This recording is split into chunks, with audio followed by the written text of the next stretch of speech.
Hi there, everyone. My name is Tisho, and welcome to Doki Literature Club, the icon, the OG, the reason why I started watching YouTube. This was the first game I ever watched anyone play on YouTube. And it is thanks to this that I am here today. YouTubing, watching YouTube, playing, doing stuff, actually playing online games. But yeah, there's that. For all of you joining us for the first time, hi there, welcome, glad to have you here. Hope you're having a great time. If not, sorry, my bad. But if you are enjoying yourself, please remember to like, comment, subscribe, and let's hop on into Doki, shall we? Look at how cute they are. Boop. I love all their hair so much. And new game. My name... Oh, fudge.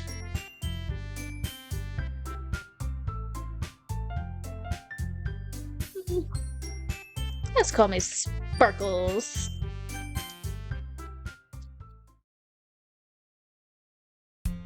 Oh, wait, am I a dude? Hey! Oh.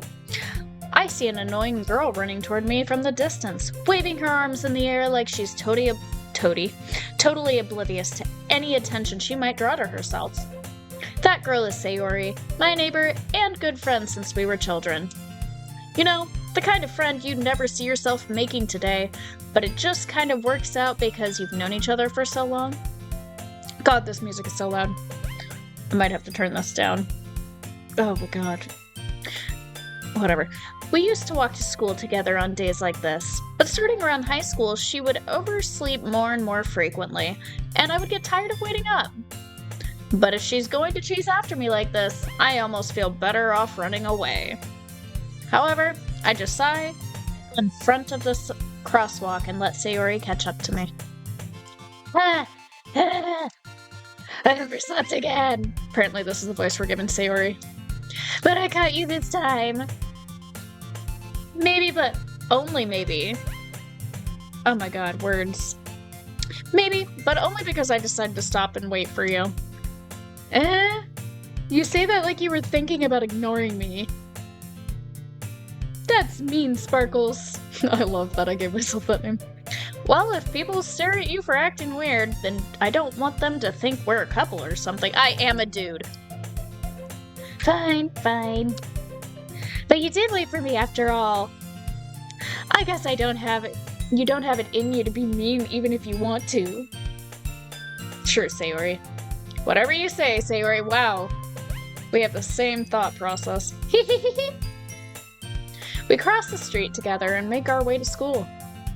As we draw near, the streets become increasingly speckled with other students making their daily commute. Where? By the way, Sparkles, have you decided on a club to join yet? A club? I told you already. I'm really not interested in any clubs. Oh my gosh, our name starting with the same letter keeps getting me. Oh, I keep thinking it's her talking. I haven't been looking either. That's not true. You told me you would join a club this year. Did I? I'm sure it's possible that I did, in one of our many conversations where I dismissively go along with whatever she's going on about. Sayori likes to worry a little too much about me when I'm perfectly content just getting by on the average, while spending my free time on games and anime. Relatable? Uh-huh. I was talking about how I'm worried that you won't learn how to socialize or have any skills before college. Your happiness is really important to me, you know? And I know you're happy now, but I'd die at the thought of you becoming a NEET in a few years because you're not used to the real world. You trust me, right? Don't make me keep worrying about you. Alright. I'll look at a few clubs if it makes you happy. No promises, though. Will you at least promise me you'll try a little? Yeah, I guess I'll promise you that. Yay! Why do I let myself get lectured by such a carefree girl? More than that, I'm surprised I even let myself relent to her. I guess seeing her worry so much about me makes me want to ease her mind at least a little bit, even if she does exaggerate everything inside of her head. Oh, thank God. The music hasn't gone down at all. Hold on a second. Jesus. Freak.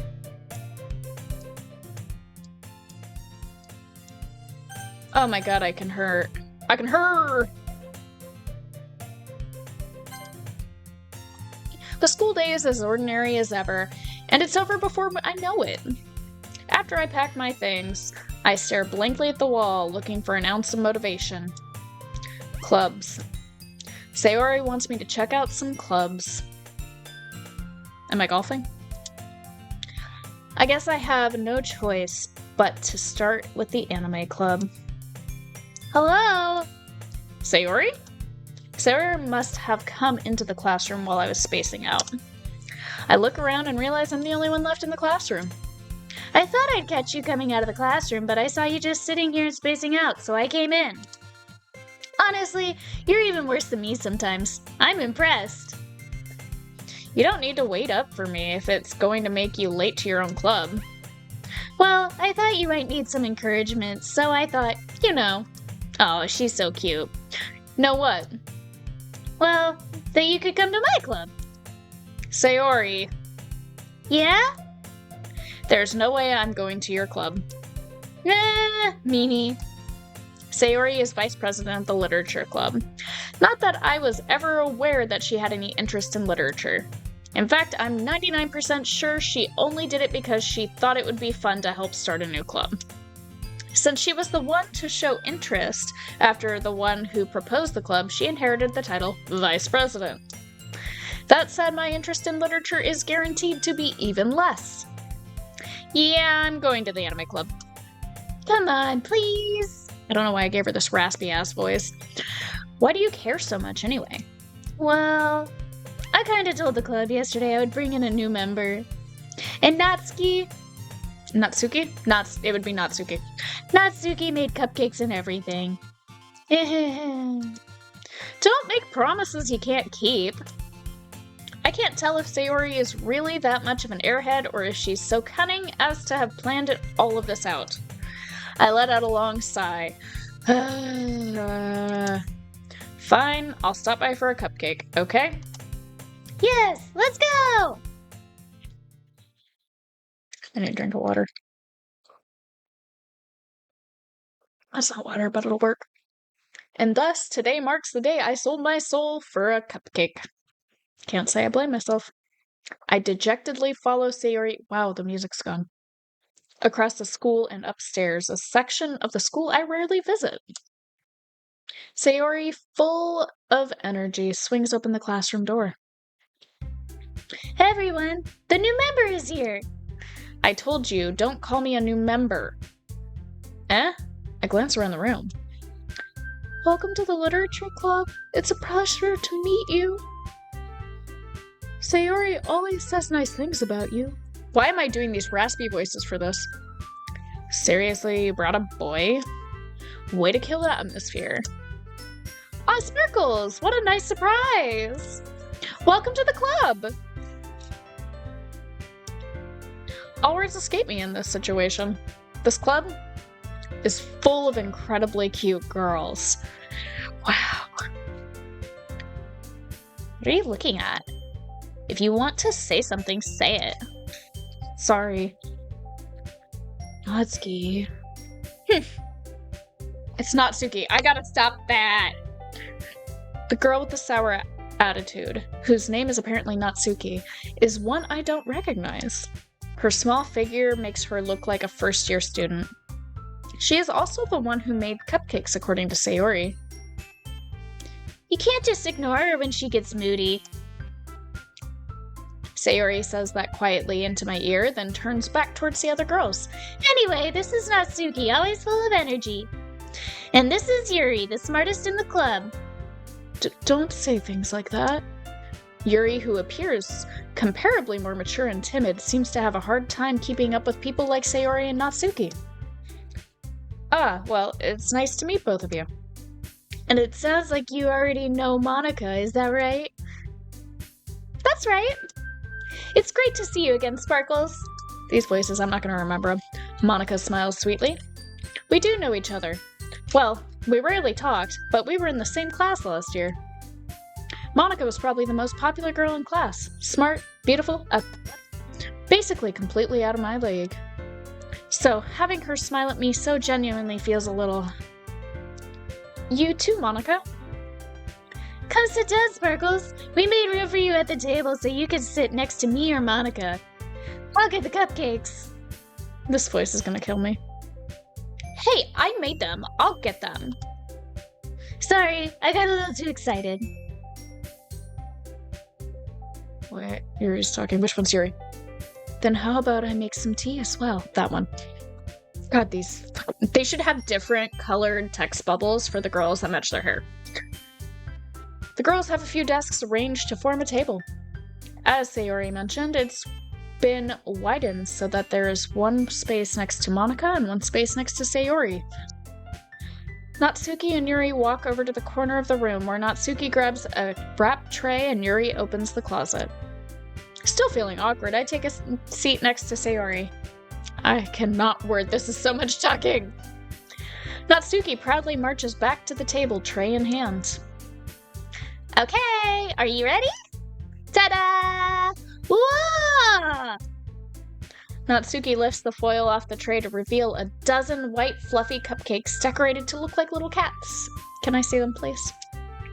The whiskers are drawn with icing and little pieces of chocolate were used to make ears. So cute! I had no idea you were so good at baking, Natsuki. Well, you know. She's got a pointy tooth, too. Just hurry and take one. Sayori grabs one first, then Monica. I follow. It's delicious! Sayori talks with her mouth full of food. I don't know where "of food" came from, but okay. And has already managed to get icing on her face. I turn the cupcake around in my fingers, looking for the best angle to take a bite.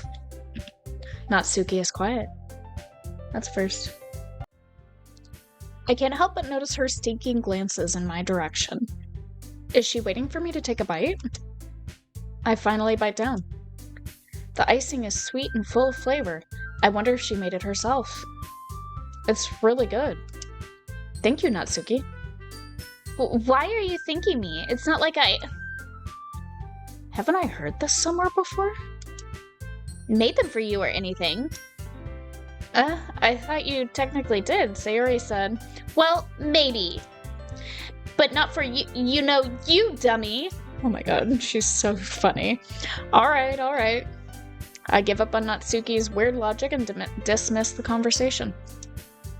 Yuri turns to the table, carrying a tea set. She carefully places a teacup in front of each of us before setting down the teapot next to the cupcake tray. You keep a whole tea set in this classroom? Don't worry, the teachers gave us permission. After all, doesn't a hot cup of tea help you enjoy a good book? I guess. Don't let yourself get intimidated. Yuri is just trying to impress you. That's not it. Insulted, Yuri looks away. Some of these noises that I'm making, I don't know if it's proper, so I apologize. Or if it's coming out weird. I mean, I believe you. Well, tea and reading might not be a pastime for me, but I at least enjoy tea. I'm glad. Yuri faintly smiles to herself in relief. Monica raises an eyebrow, then smiles at me. So it made you consider the literature club? I was afraid of this question. Something tells me I shouldn't tell Monica I was practically dragged here by Sayori. Well, I haven't joined any clubs yet, and Sayori seemed really happy here, so... That's okay, don't be embarrassed. We'll make sure you feel right at home, okay? As president of the literature club, it's my duty to make the club fun and exciting for everyone.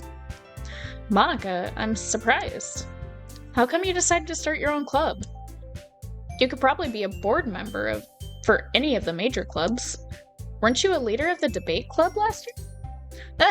Well, To be honest, I can't stand all the politics around the major clubs. It feels like nothing but arguing about the budget and publicity and how to prepare for events.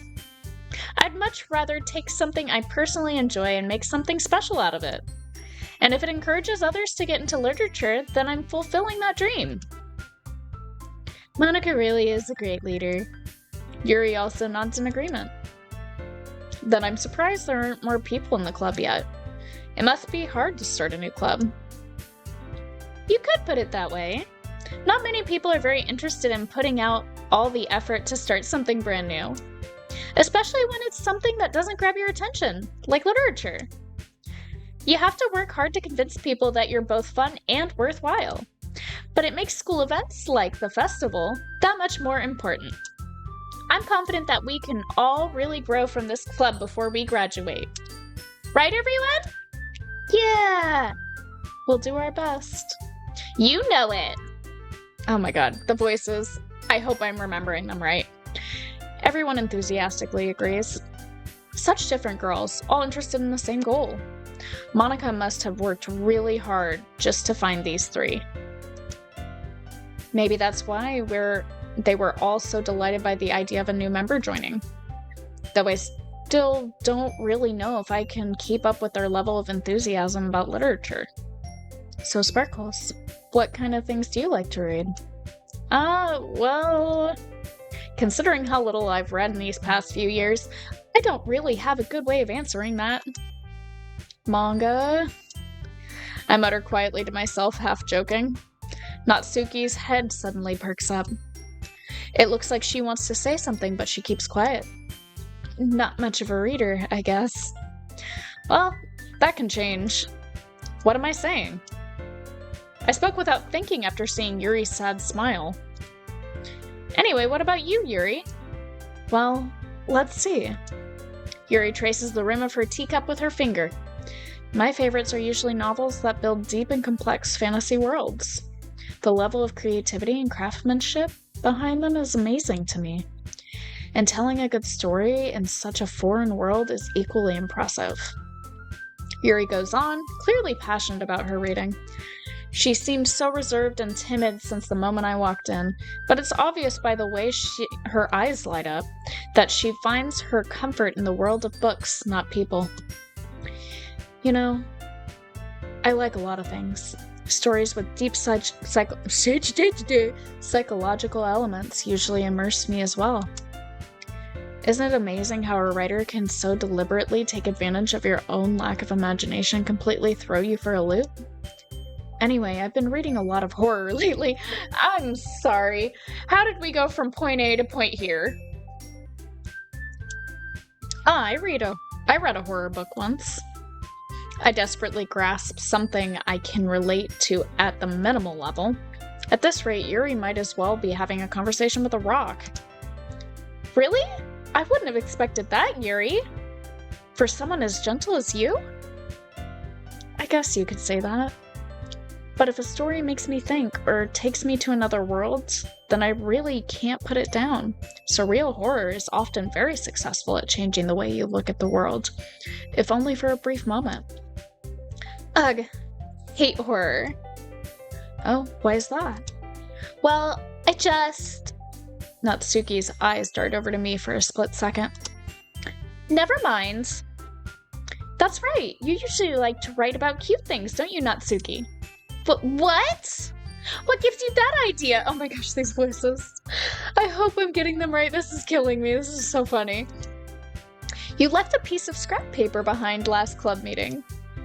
It looked like you were working on a poem called Don't Say It Out Loud! And give me that back! Fine, fine.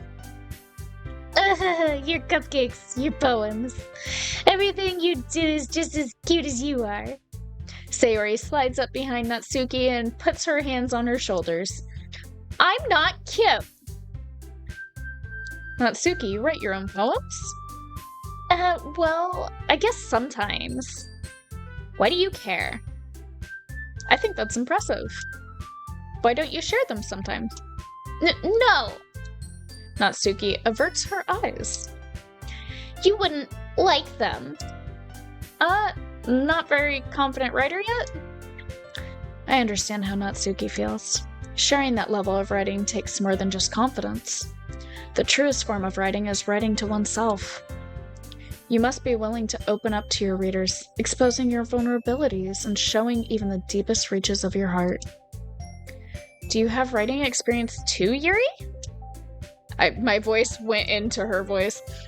Maybe if you share some of your work, you can set an example and help Natsuki feel comfortable enough to share hers. I guess it's the same for Yuri. I wanted to read everyone's poems. We all sit in silence for a moment. Hey, I have an idea, everyone. Natsuki and Yuri look quizzically at Monika. Let's all go home and write a poem of our own. The next time we meet, we'll all share them with each other. That way everyone is even. Yeah, let's do it. I don't know if that was the right voice. Plus, now that we have a new member, I think it'll help us all get a little more comfortable with each other and strengthen the bond of the club. Isn't that right, Sparkles? Oh, I love that name. Monika smiles warmly at me once again. Hold on. There's still one problem. What's that? Now that we're back to the original topic of me joining the club, I bluntly come forth with what's been on my mind the entire time. I never said I would join this club. Sayori may have convinced me to stop by, but I never made any decision. I still have other clubs to look at, and, I lose my train of thought. All four girls stare back at me with dejected eyes. But... I'm sorry, I thought... Sparkles... You all... I'm defenseless against these girls. How am I supposed to make a clear-headed decision when it's like this? That is, if writing poems is the price I need to pay in order to spend every day with these beautiful girls? Right. Okay, I've decided then. I'll join the literature club. One by one, the girls' eyes light up. They all jumped up at the same time. I don't know what we're talking about. Yes, I'm so happy. Sayori wraps her arms around me, jumping up and down. Hey! You really did scare me for a moment. If you really just came for the cupcakes, I would be super pissed.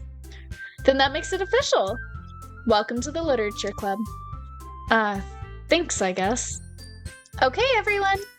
I think with that, we can officially end today's meeting on a good note. Everyone remember tonight's assignment. Write a poem to bring to the next meeting so we can all share. Monika looks over at me once more.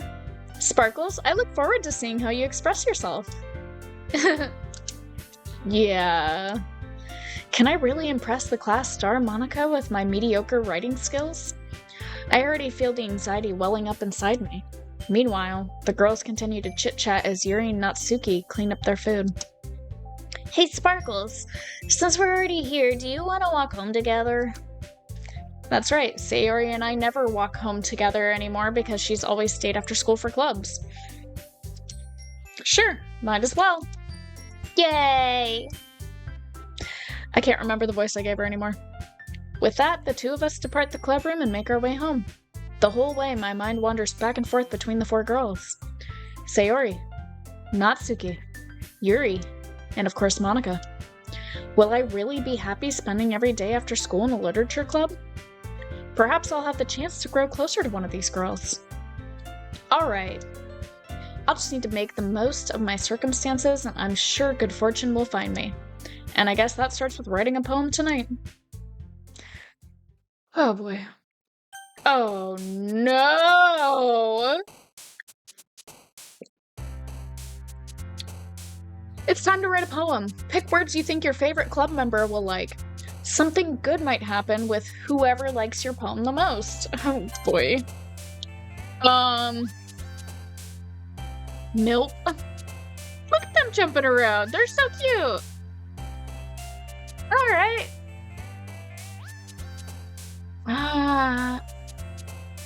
We're getting close to... Wait, holiday. That probably just means vacation. I was gonna say we're getting close to Halloween, so let's hit holiday, but no. Let's do candy.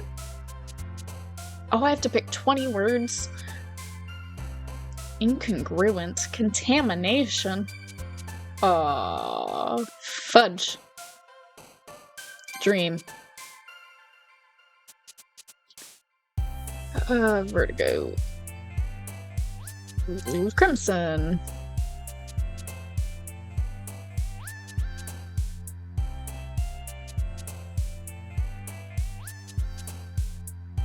Oh god, this is awful.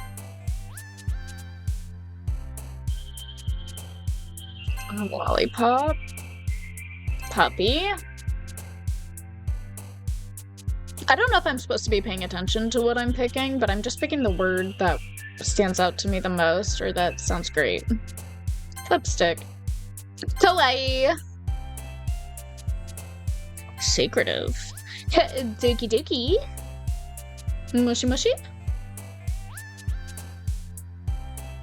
Ooh, strawberry.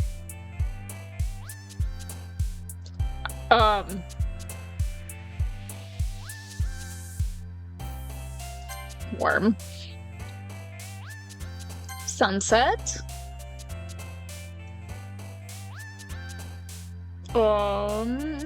Color. Chocolate. Anime. Unrequited. Oh, cool. A massacre. Romance. And excitement. I'm very intrigued to see what my poem looks like. Hi again, Sparkles. Glad to see you didn't run away on us. Nah, don't worry. This might be a little strange for me, but I at least keep my word. Well, I'm back at the literature club. I was the last to come in, so everyone else is already hanging out. Thanks for keeping your promise, Sparkles. I hope this isn't too overwhelming of a commitment for you. Making you dive headfirst into literature when you're not accustomed to it? Oh, come on! Like he deserves any slack. Sayori told me you didn't even want to join any clubs this year, and last year too. I don't know if you plan to just come here and hang out or what. But if you don't take us seriously, then you won't see the end of it. Natsuki, you certainly have a big mouth for someone who keeps her manga collection in the club room. Natsuki finds herself stuck between saying Monica and manga. Manga is literature. Swiftly defeated, Natsuki plops back into her seat. Don't worry, guys. Sparkles always gives it his best as long as he's having fun. He helps me with busy work without even asking. Like cooking, cleaning my room. How dependable. Sayori, that's because your room is so messy it's distracting. And you almost set your house on fire once. Is that so? You two are really good friends, aren't you? I might be a little jealous. How come? You and Sparkles can become good friends too. Sayori! As usual, Sayori seems oblivious to the weird situation she just put me into. Oh, Yuri even brought you something today, you know? Wait, Sayori. Me? Not really. Don't be shy. It's really nothing. What is it? Never mind. Sayori made it sound like a big deal when it's really not. What do I do? I'm sorry, Yuri, I wasn't thinking. I guess that means it's up to me to rescue this situation. Hey, don't worry about it. First of all, I wasn't expecting anything in the first place, so any nice gesture from you is a pleasant surprise. It'll make me happy no matter what. My dog's snoring. Is that so? Yeah, I won't make a big deal if you don't want it to be. Alright. Well, here. Yuri reaches into her bag and pulls out a book. I didn't want you to feel left out, so I picked out a book that I thought you might enjoy. It's a short read, so it should keep your attention even if you don't usually read. And we could, you know, discuss it if you wanted. This is... How is this girl accidentally being so cute? She even picked out a book she thinks I'll like, despite me not reading much. Yuri, thank you. I'll definitely read this. I enthusiastically take the book. Yeah. Well, you can read it at your own pace. I look forward to hearing what you think. Now that everyone's settled in, I expected Monica to kick off some scheduled activities for the club. But that doesn't seem to be the case. Sayori and Monica are having a cheery conversation in the corner. Yuri's face is already buried in a book. I can't help but notice her intense expression, like she's waiting for this chance. Meanwhile, Natsuki is rummaging around in the closet. Ugh, I hear Natsuki utter as an exasperated sigh from within the closet. Words are escaping me now. She seems to be annoyed by something. I approach her in case she needs a hand. You looking for something in there? Freaking Monica! She never puts my stuff back in the right spot! What's the point of keeping your collection organized if someone else is just gonna mess it up? Natsuki slides a bunch of stacked boxes, and boxes across the shelf. Manga? You read manga, right? Sometimes. Manga is one of those things where you can't admit you're really into it until you figure out where the other person stands. How do you know anyway? I heard you bring it up at some point. Besides, it's kind of written on your face. What's that supposed to mean? I see. There's a lone volume of manga amidst the stack of various books on the side of one of the shelves.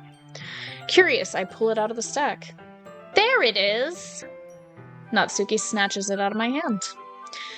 She then turns to a box of manga and slips the volume right into the middle of the rest. Much better. Seeing a box set with one book missing is probably the most irritating sight in the world. I know that feel. I get a closer look at the box set she's admiring. Oh my gosh. Parfait Girls. It's a series I've never heard of in my life. That probably means it's either way out of my demographic or it's simply terrible. Probably both. If you're gonna judge, you can do it through the glass on the door. She points to the classroom door. Hey, I wasn't judging anything. I didn't even say anything. It was in the tone of your voice. But I'll tell you one thing, Sparkles. I love saying my name like that. Consider this a lesson straight from the literature club. Don't judge a book by its cover. In fact, Natsuki pulls out the first volume of Parfait Girls from the box. I'm gonna show you exactly why. She shoves the book right into my hands. I stare at the cover. It features 4 girls in colorful attire striking animated feminine poses. It's exceedingly moe. Don't just stand there. Natsuki grabs my arm and pulls me out of the closet. She then takes a seat against the wall beneath the windowsills. She pats on the ground next to her, signaling me to sit there. Wouldn't chairs be more comfortable? I take my seat. Chairs wouldn't work. We can't read at the same time like that. Why's that? I guess it's easier to be close together like this. Her face. Don't say that. You'll just make me feel weird about it. Natsuki crosses her arms and scooches an inch away from me. Sorry. I didn't exactly expect to be sitting this close to her either. Not that I can say it's a particularly bad thing. I open the book. It's only a few seconds before Natsuki once again inches closer, reclaiming the additional space while she hopes I won't notice. I can feel her peering over my shoulder, much more eager to begin reading than I am. Wow, how long has it been since I read the beginning? You don't go back and flip through the older volumes every now and then? Not really. Maybe sometimes after I've already finished the series. Hey, are you paying attention? I am, but nothing's really happened yet, so I can talk at the same time. It looks like it's about a bunch of friends in high school. Typical slice of life affair.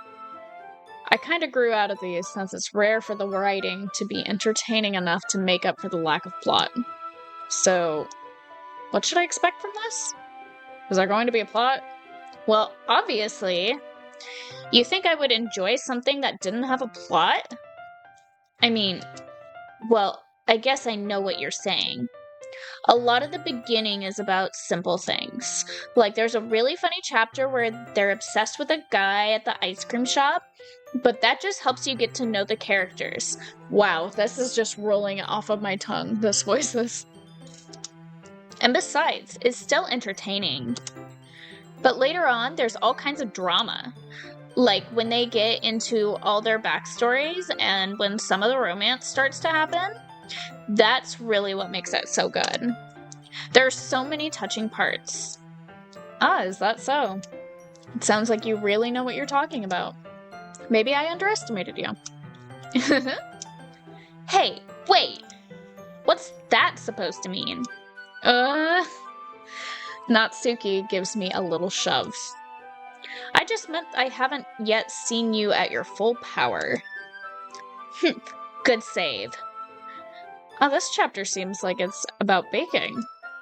This is just a guess, but is there a lot of baking in this manga? Well, Natsuki pauses for a moment as if she doesn't want to admit something. yeah. Why does that matter? It doesn't. I was just curious. Since you enjoy baking too, right? That's just a coincidence. I just happened to get into baking around the same time I got this manga. Like I would ever get into anything because it's in a manga. I feel bad for anyone that impressionable. Definitely not a coincidence. I guess that explains Natsuki's interest in baking.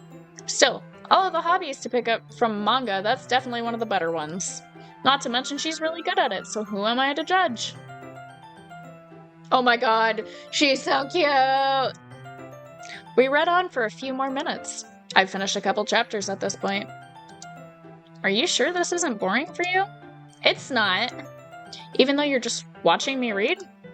Well, I'm fine with that. If you say so. I guess it's fun sharing something you like with someone. I always get excited when I convince any of my friends to pick up a series I enjoy. You know what I mean? You don't? That's not... Well, I wouldn't really know. What do you mean? Don't you share your manga with your friends? Could you not rub it in? Jeez. Sorry. Like I could ever get my friends to read this. They just think manga is for kids. I can't even bring it up without them being all like, you still haven't grown out of that yet? Makes me want to punch them in the face. I know those kinds of people. Honestly, it takes a lot of effort to find friends that don't judge. Much less friends who are also into it. I'm already kind of a loser, so I guess I gravitated toward the other losers over time. But it's probably harder for someone like you. Yeah, that's pretty accurate. Wait, which part? I mean, I feel like I can't even keep it in my own room. I don't even know what my dad would do if he found it. At least it's safe in the club room. Except Monica was kind of a jerk about it. Ugh, I can't win, can I? Well, it paid off in the end, didn't it? I mean, here I am reading it. Well, it's not like that solves any of my problems. Maybe. But at least you're enjoying yourself, right? So? Geez, that's enough. Are you gonna keep reading or what? Yeah. I flipped the page. Suddenly, Natsuki starts laughing. I totally forgot that happens. Natsuki puts her finger on one of the panels. Minori is one of my favorite characters. I know that's not what it says, but that's what my brain said. You always feel a little bad for her since she's so unlucky. But it gets especially bad when... I shouldn't be talking about that yet. Just finish this chapter. Natsuki's voice sparkles with excitement. It's a stark contrast to her usual bossy tone. But if she's not used to sharing her favorite manga with her friends, I can understand why. It's hard to express in words the feeling you get when connecting with someone like that. And being able to provide that to Natsuki, for whom it's a rare experience, the thought makes me smile a little to myself. Okay, everyone! Are you all ready with today's poems? Oh, come on. Could your timing be any worse? Sorry. I just need to make sure we have enough time. Though you do look pretty cozy over there. Natsuki suddenly notices how close she's gotten to me. She hastily slides herself a good 12 inches away from me. Alright, guess I'll stop here for now. I close the book and hand it towards Natsuki. You're just giving it back? Don't you want to know what happens? Yeah, but... Monica just said. Don't be dumb. Just take it home with you. Is that really alright? I say that mostly because I didn't really plan on using my spare time to read this. Well, of course. It would take forever to finish it if you didn't take it home. Just finish that one before tomorrow so we can start the next one. And if it gets bent, I'll kill you. By tomorrow? I only got partway through the volume so far. I might fall behind on some shows if I try to get through this. But I suppose that's a necessary sacrifice in exchange for seeing Natsuki's enthusiastic face. Or am I more scared of what will happen if I don't finish it? Alright then. I stand up. I return to where my stuff... Oh, I totally read that wrong. I return to where I put my stuff and carefully slip the book into my bag. By the way, did you remember to write a poem last night? Yeah. My relaxation ends. I can't believe I agreed to do something so embarrassing. I couldn't really find much inspiration since I've never really done this before. Well, now that everyone's ready, why don't you find someone to share with? I can't wait. Sayori and Monica enthusiastically pull out their poems. Sayori is on a wrinkled sheet of loose sleeve torn from a spiral notebook. On the other hand, Monica wrote hers in a composition notebook. I can already see Monica's pristine handwriting from where I sit. Natsuki and Yuri reluctantly comply as well, reaching into their bags. I do the same myself. Oh, so much reading. Who should I show my poem to first? I get to choose? I spent a lot of time with Natsuki today. Let's go for Yuri. Yuri seems the most experienced, so I should start with her. I can trust her opinion, to be fair.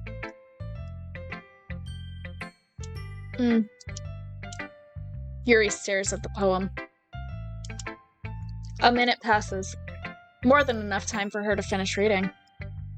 She hates it. I'm fired. They're gonna kill me. Oh. Sorry. I forgot to start speaking. It's fine, don't force yourself. I'm not.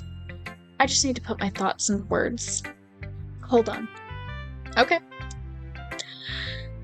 This is your first time writing a poem, right? Yeah. Why do you ask? I'm just making sure. I guess that it might be after reading. It's not bad. So it's that bad. Oh, that's so funny. No. Did I just raise my voice? Sorry. Yuri buries her face in her hands. I couldn't help but notice that it's been several minutes and we really haven't gotten anywhere.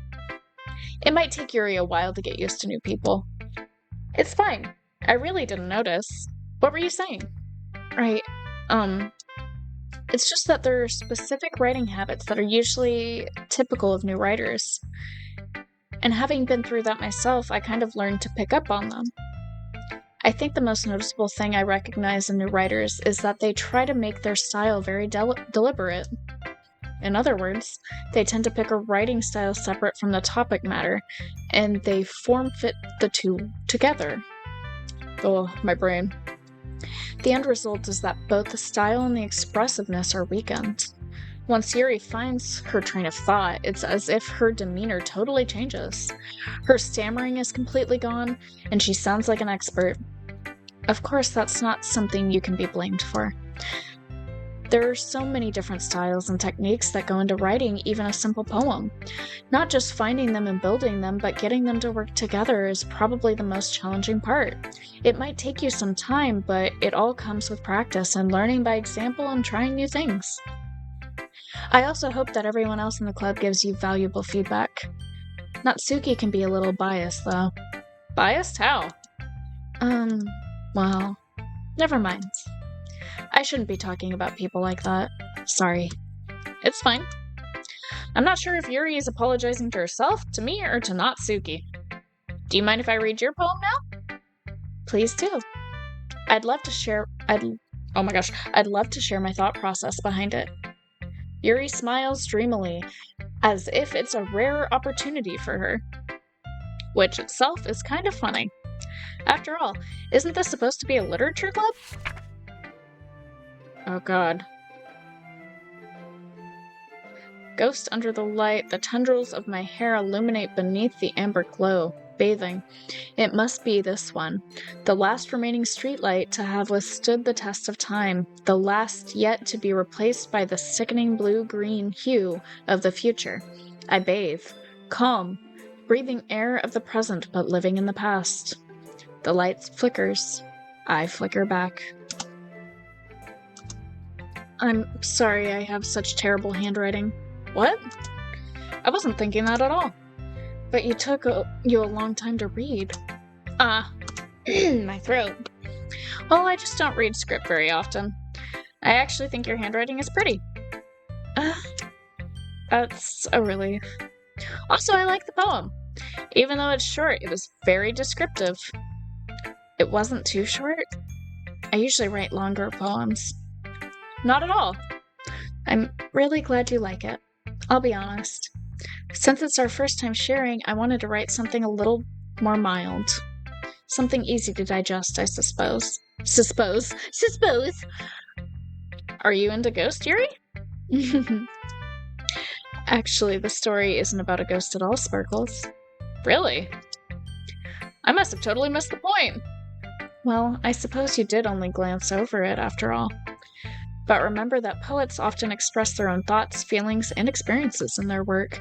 They usually do more than tell a simple story or paint a picture. In this case, perhaps the subject of the poem is only being symbolically compared to a ghost, lingering in her last remaining place of comfort, unable to let go of the past, and soon to be left with nothing. That's a lot more solemn putting it that way. I hadn't even thought of that. That's impressive. It's nothing, really. Well, it makes me happy that you think that. Just remember that it won't be long before you pick up on these things too. Yeah, maybe you're right. I guess I'll have to keep trying. I'm counting on you. Oh, Jesus, my throat. Oh no, who am I going to next? We're going to Monica. Hi, Sparkles. Having a good time so far? Yeah. Good, glad to hear it. By the way, since you're new and everything, if you ever have any suggestions for the club, like new activities or things we can do better, I'm always listening. Don't be afraid to bring things up, okay? Alright, I'll keep that in mind. Of course I'll be afraid to bring things up. I'm much better off just going with the flow until I'm more settled in. Anyway, want to share your poem with me? It's kind of embarrassing, but I guess I have to. Don't worry, Sparkles. We're all a little embarrassed today, you know. But it's that sort of barrier that we'll all learn to get past soon. Yeah, that's true. I hand Monica my poem. I like it, Sparkles. Really? It's a lot cuter than I expected. Oh, geez. No. It kind of makes me think of something Natsuki would write. And she's a good writer, too. So take that as a compliment. If you say so. Yep. There's a lot of poems or stories out there that are no more than a few simple words. They can be funny, endearing, or even sad. And sometimes they're only a few lines long. They might even feel like they're written for kids, but if you think about them, they can express views of the world that would apply to anybody. I see. So you're saying that Natsuki is kind of like that? Sort of. Maybe she's not an expert, but you probably won't find much filler in her poems. They might be easy to write, but they're super challenging to get the meaning through. So I can see why it would be your kind of poem to explore. I'm sure I'll end up trying different things a lot. It could take a while before I feel comfortable doing this. That's okay. I'd love to see you try new things. That's the best way to find the kind of style that suits you. Everyone else might be a little bit biased towards their own kinds of styles, but I'll always help you find what suits you the most. So don't force yourself to write the way everyone else wants you to write. It's not like you have to worry about impressing them or anything. Anyway, do you want to read my poem now? Don't worry, I'm not very good. You sound pretty confident for someone who claims to not be very good. Well, that's because I have to sound confident. That doesn't mean I always feel that way, you know. I see. Well, let's read it then. Hole in the wall. It couldn't have been me. See the direction the spackle protrudes? A noisy neighbor? An angry boyfriend? I'll never know. I wasn't home. I peer inside for a clue. No, I can't see.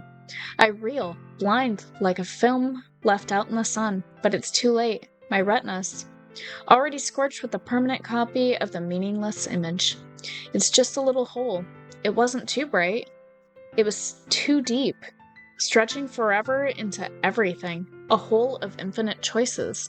I realize now that I wasn't looking in. I was looking out. And he, on the other side, was looking in. So, what do you think? It's very freeform, if that's what you call it. Sorry, I'm not really the right person to ask for feedback. It's okay. Yeah, that kind of style has gotten pretty popular nowadays. That is, a lot of poems have been putting emphasis on the timing between words and lines. When performed out loud, it can be really powerful. What was the inspiration behind this one? Well, I'm not sure I know how to put it. I guess you could say I had some kind of epiphany recently. It's been influencing my poems a lot. An epiphany? Yeah, something like that. I'm kind of nervous to talk about deep stuff like that. Deep stuff like that. Because it's kind of coming on strongly. Oh my gosh. Her words are fucking me up right now. Maybe after everyone is better friends with each other. Anyway, here's Monica's writing tip of the day. Sometimes when you're writing a poem or a story, your brain gets too fixated on a specific point. If you try so hard to make it perfect, then you'll never make any progress. Just force yourself to get something down on the paper and tidy it up later. Another way to think about this is, if you keep your pen in the same spot for too long, you'll just get a big, dark puddle of ink. So just move your hand and go with the flow. That's my advice for today. Thanks for listening. Oh, good God. Who should I show my poem to next? Since she said I wrote like Natsuki, we'll go to Natsuki. Okay, well, let's start with the things I don't like. First of all, Natsuki rereads my poem. Never mind, I don't feel like giving you my opinion. What's the point of sharing in the first place? I wrote this when I could have been doing other things. In fact, remember how I said I wanted to read your poems? That's what I had in mind when writing this. I want to help you feel comfortable enough to share yours. Like Monica said. Well, I would be more comfortable sharing my poem if yours was really bad. But you were supposed to show me how dumb poem... Oh my god. Words did not like me there. You were supposed to show me some dumb poem and make me go, ha, well, it's not that great, but let me show you what real literature looks like. And you went and ruined it. I hope you're happy. So in other words, you're saying you liked it? Natsuki's retort gets caught in her throat. You don't understand anything, do you? I already told you that. You don't have to go announcing it to the world like you're at all self-important. Pretty sure you never actually said that. I say that mostly to myself. Natsuki must really hate me or something. I can't figure out if it's a win or a loss that she liked my poem. In any case, you still need to show me yours, right? Fine, I guess. Only because Monica will make me if I don't. Eagles can fly. Monkeys can climb. Crickets can leap. Horses can... What the fuck is this? What is this? Owls can seek. Cheetahs can run. Eagles can fly. People can try, but that's about it. Yeah. I told you that you weren't gonna like it. I like it. What? Just be honest. I am. I'm not. Why are you so convinced that I wouldn't like it? Well, because everyone in high school thinks that writing has to be all sophisticated and stuff. So people don't even take my writing seriously. But isn't the point of poems for people to express themselves? Your writing style wouldn't make your message any less valid. Yes, exactly. I like when it's easy to read, but it hits you hard. What about that hit me hard? I like this poem. Seeing everyone around you do great things can be really disheartening. So I decided to write about it. Yeah, I understand. But the other nice thing about simple writing is that it puts more weight on the wordplay. Like I set up for a rhyme at the end, but then made it fall flat on purpose. It helps bring out the feeling in the last line. So you did. I guess more went into it than I realized. That's what it means to be a pro. I'm glad you learned something. Didn't expect that from the youngest one here, did you? Yeah, guess not. I decided to humor her with that last comment. I don't really care how old everyone is, but if Natsuki is feeling proud, then I won't take that away from her. Oh my god, I'm so done with talking. This is a good poem, Sparkles. Are you sure it's your first time? Of course. It's not that good. Am I the kind of guy who would be writing poems in his spare time? I guess you're right. But that's why it impressed me. Well, to be honest, I was afraid that you wouldn't do it seriously, or that you wouldn't write one at all. I'm really happy that you wrote one. It just reminds me of how you're really a part of the club now. Not to mention the fact that I'm standing in front of you in the clubroom. Well, of course. I'm not really into it yet, but that doesn't mean I'll break my promise. See, it's like I said before, Sparkles. Deep down, you're not selfish at all, you know. Trying new things like this for other people, that's something that only really good people do. Thanks, Sayori. I'm not sure if Sayori sees the full picture of my motive here. Then again, I can't deny that she's part of the reason I joined. Knowing how much this means to her and all. Yeah, and I'm gonna make sure you have lots of fun here, okay? That will be my way of thanking you. Alright, I'm going to hold you to that then. Yay! Now you'll read my poem too, right? Don't worry, I'm really bad at this. We'll see about that. Dear sunshine, the way you glow through my blinds in the morning, it makes me feel like you missed me. Kissing my forehead to help me out of bed, making me rub the sleepy from my eyes. Are you asking me to come out and play? Are you trusting me to wish away a rainy day? I look above, the sky is blue. It's a secret, but I trust you too. If it wasn't for you, I could sleep forever. But I'm not mad. I want breakfast. Me too! Sayori, this is just a guess, but did you wait until this morning to write this? No. Just a little bit. You can't answer just a little bit to a yes or no question. I forgot to do it last night. Well, at least that makes me feel a little better about myself. Don't be mean. I still tried my best. Yeah. I didn't mean to say that it was a bad poem. It came out nice, or how should I put it? It sounds just like you. Really? Yeah. Especially that last line. I made eggs and toast. Even though you were late to school? It's bad to skip breakfast. I get all cranky. Well, I guess there's no point in arguing. Anyway, thanks for showing me. This was so much fun. Monica's the best. Yeah. but next time I won't forget. And I'm gonna write the best poem ever. Well, I guess I look forward to it. Oh, please let this day be over. Phew! I guess that's everyone. I glanced around the room. That was a little more stressful than I anticipated. Yeah, my throat's dying. It's as if everyone is judging me for my mediocre writing abilities. Even if they're just being nice, there's no way my poems can stand up to theirs. This is a literature club, after all. I sigh. I guess that's what I ended up getting myself into. Across the room, Sayori and Monica are happily chatting. My eyes land on Yuri and Natsuki. They gingerly exchange sheets of paper, sharing their respective poems. As they read in tandem, I watch each of their expressions change. Natsuki's eyebrows furrow in frustration. Meanwhile, Yuri smiles sadly. What's with this language? Did you say something? Oh, no, it's nothing. Natsuki dismissively returns the poem to the desk with one hand. I guess you could say it's fancy. Thanks. Yours is cute. Cute? Did you completely miss the symbolism or something? It's clearly about the feeling of giving up. How can that be cute?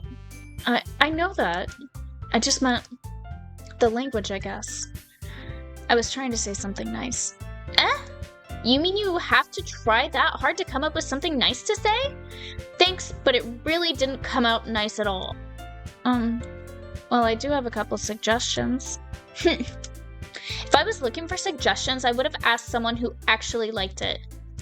Which people did, by the way. Sayori liked it, and Sparkles did too. So based on that, I'll gladly give you some suggestions of my own. First of all, excuse me. I appreciate the offer, but I've spent a long time establishing my writing style. I don't expect it to change anytime soon, unless of course I come across something particularly inspiring, which I haven't yet. And Sparkles liked my poem too, you know. He even told me he was impressed by it. Natsuki suddenly stands up. Oh? I didn't realize you were so invested in trying to impress our new member, Yuri. That's not what I said. You're just... Yuri stands up as well. Maybe you're just jealous that Sparkles appreciates my advice more than he appreciated yours. Huh? And how do you know he didn't appreciate my advice more? Are you that full of yourself? This is killing me. No. If I was full of myself, I would deliberately go out of my way to make everything I do overly cutesy. Is everything okay? Well, you know what? I wasn't the one whose boobs magically grew a size bigger as soon as Sparkles started showing up. Did they really? Natsuki! Natsuki, that's a little... This doesn't involve you, they both say. I don't like you guys fighting. Suddenly, both girls turned towards me, as if they just noticed I was standing there. Sparkles, she's just trying to make me look bad. That's not true. She started it.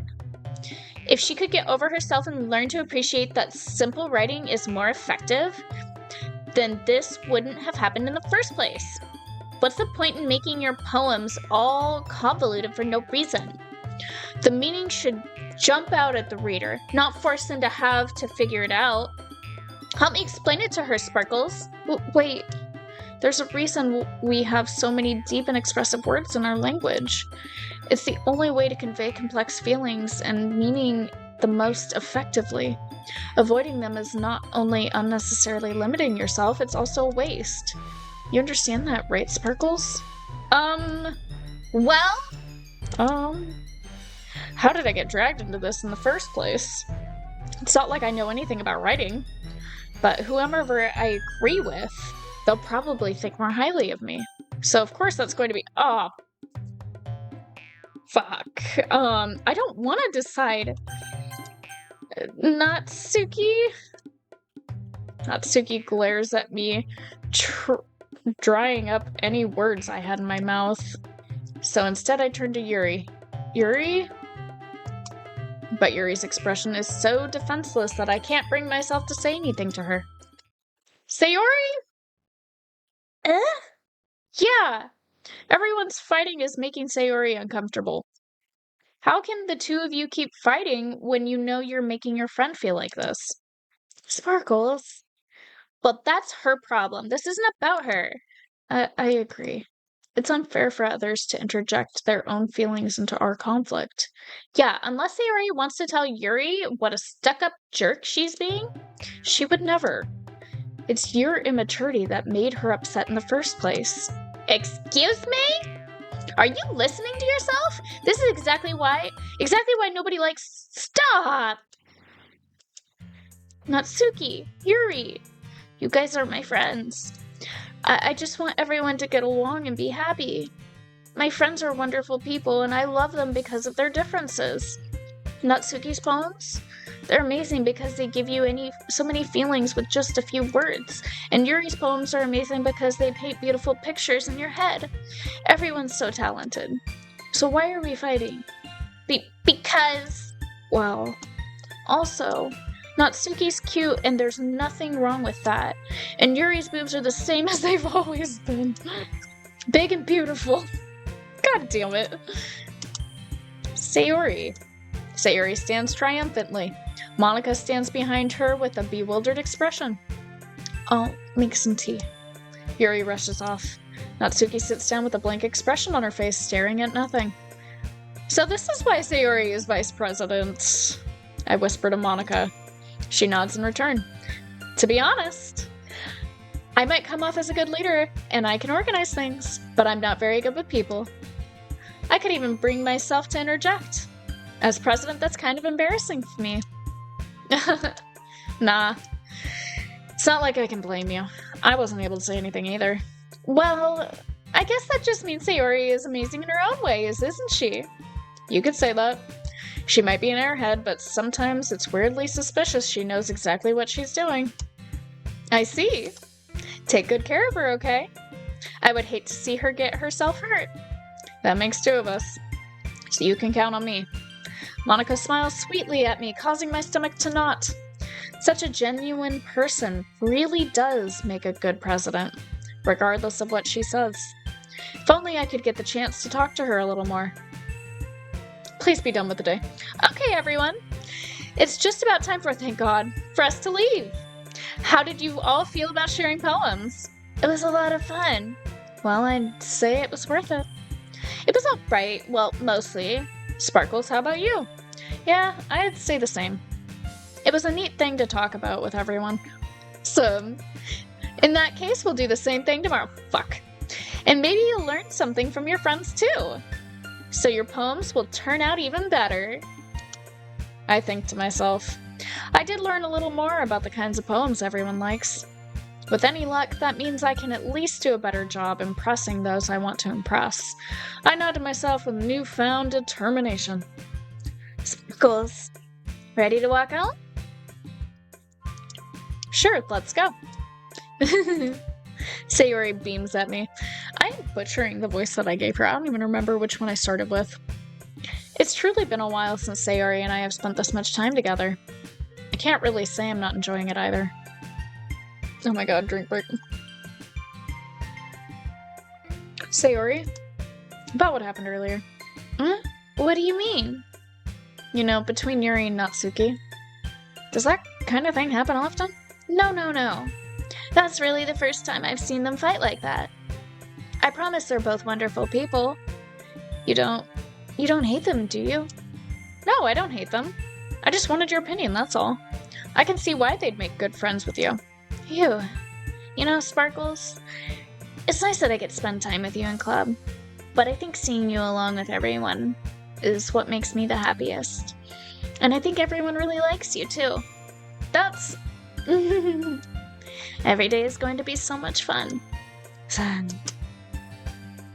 Looks like Sayori still hasn't caught on to the kind of situation I'm in. Sure, being friends with everyone is nice, but does it really need to stop there? We'll just have to see what the future holds, Sayori. I pat Sayori on the shoulder. I said that more to myself than her, but it's easy to use Sayori as an internal monologue sometimes. Okay. Yeah. Let's do this. Oh, Jesus Christ, if I have to read that much more. Oh my god, oh my god, oh my god. Alright, let's do something... What's it?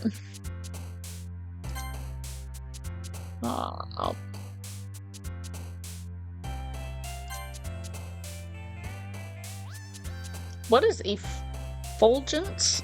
Effulgent? Effulgent. It's gotta be effulgent. Raindrops keep bouncing on my head. Doki Doki!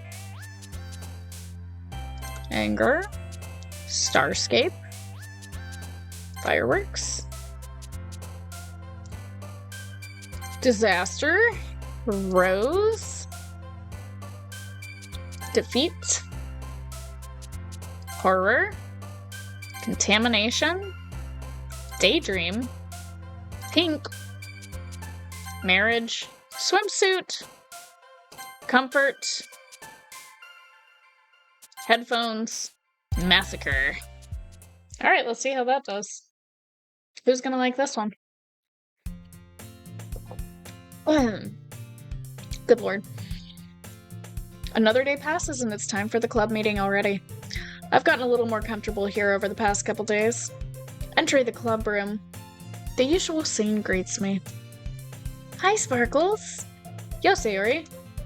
Looks like you're in a good mood today. I'm just still not used to you being in the club, that's all. I see. That's a pretty simple thing to get you in a good mood. But I guess it's always the simple things with you anyway. Speaking of which, I'm kinda hungry. Will you come with me to buy a snack? No thanks. That's not like you at all. I have my reasons. Why don't we take a look at your purse, Sayori? Why that, all of a sudden? No reason, really. I just wanted to look at it. Sayori nervously retrieves her coin purse. She fumbles with the latch and gets it open. Then she turns it upside down and lets its contents spill onto the desk. Only 2 small coins fall out. I knew it. I can see right through you, Sayori. That's not fair. How did you even know? It's simple. If you had enough money in the first place, you would have bought a snack before coming to the club room. So either you're not hungry and want an excuse to take a walk, or you plan to conveniently forget that you spent all your money so that I would lend you some. But there's one more thing. You're always hungry. And so that only leaves the one option. Ugh! I give up. Don't make me feel guilty. If you feel guilty, that means you deserve to feel guilty. Yuri suddenly giggles. Huh? I didn't notice she was listening in. Her face is in her book as always. I wasn't listening or anything. I was just something in my book. Yuri! Tell Sparkles to let me borrow some money. Don't get me involved like that, Sayori. Besides, you should only buy what you can responsibly afford. And frankly, after pulling a mischievous little stunt like that, your suffering is fair enough retribution. Did I just... I didn't mean that. I got too absorbed in my book. I really like when you speak your mind, Yuri. It doesn't happen much, so it's a fun side of you. There's no way you could think that. You were right, though. I did something bad, and now I have to accept the revolution. Retribution. That. Still, coming from you, Sayori, I guess there's a little devil inside all of us, isn't there? Don't let her fool you. Sayori knows exactly what she's doing. After all, she told you guys she was bringing me to the club before she even told me. But you wouldn't have come if it weren't for the cupcakes. So I had to trick Natsuki into making them. Come on, give me more credit than that, Sayori. Out of nowhere, something smacks Sayori in the face, tumbles onto the desk. Flap! Yeah! Ow. What was... A cookie? Sure enough, it's a giant cookie wrapped in plastic. Sayori glances around. Is this a miracle? It's because I paid my restitution. Retribution. Actually, that one almost worked. I was just gonna give it to you, but then I heard you blab about the cupcakes. It was totally worth seeing your reaction, though. Natsuki! That's so nice of you. I'm so happy. Sayori hugs the cookie. Geez, just eat it. Sayori rapidly tears open the wrapper and takes a big bite. So good. Sayori suddenly clasps her hand over her mouth. I bit my tongue. You're going through a lot over just one cookie. Natsuki takes a bite of her own cookie.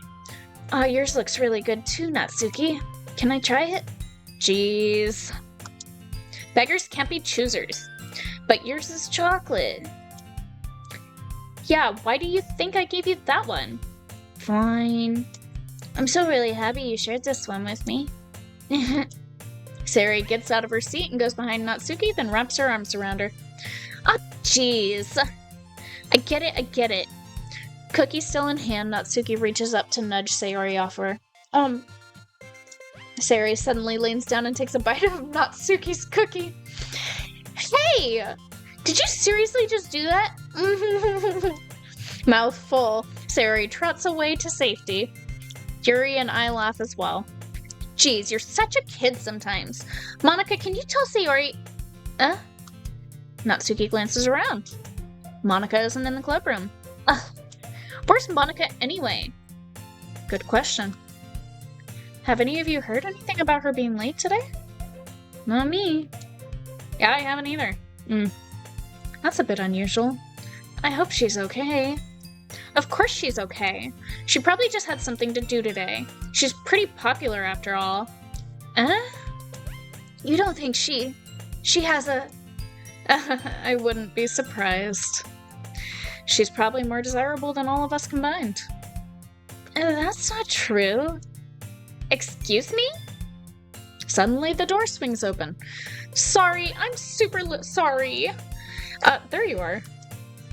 I didn't mean to be late. I hope you guys weren't worried or anything. Monika chose the club over her boyfriend after all? You're so strong-willed. Boyfriend?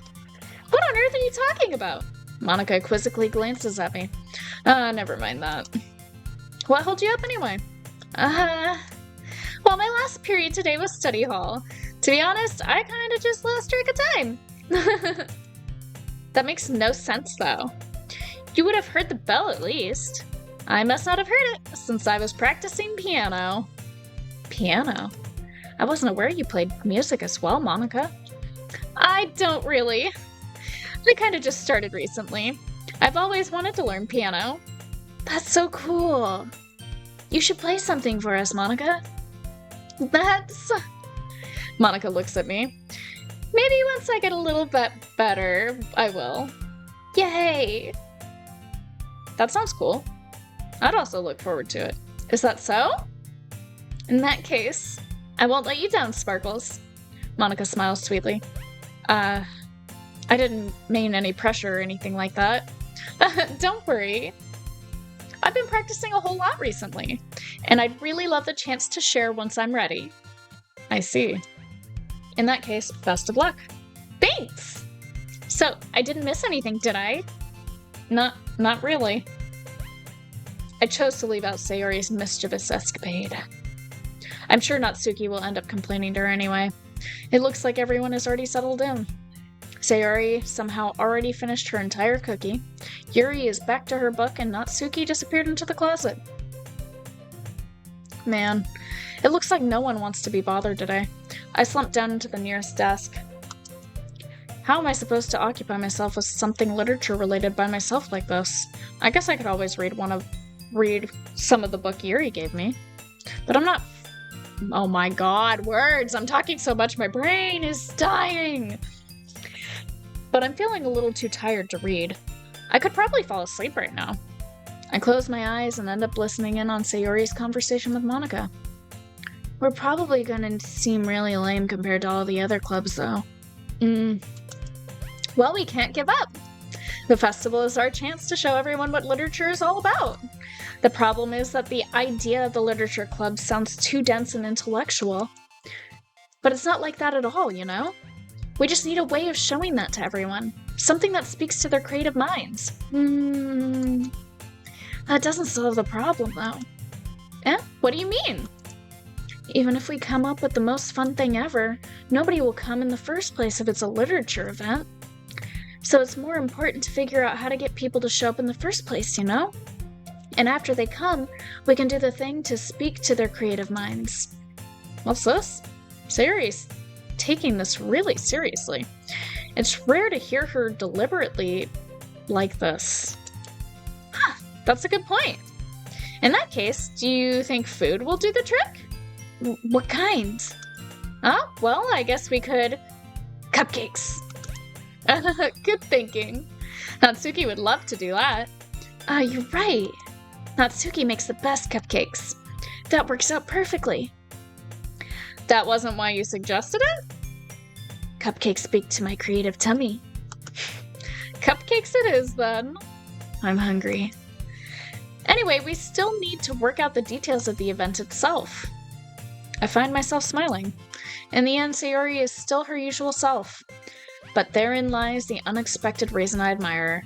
Unlike me, who has trouble finding any motivation at all, Sayori can put her mind to things and make them come to life.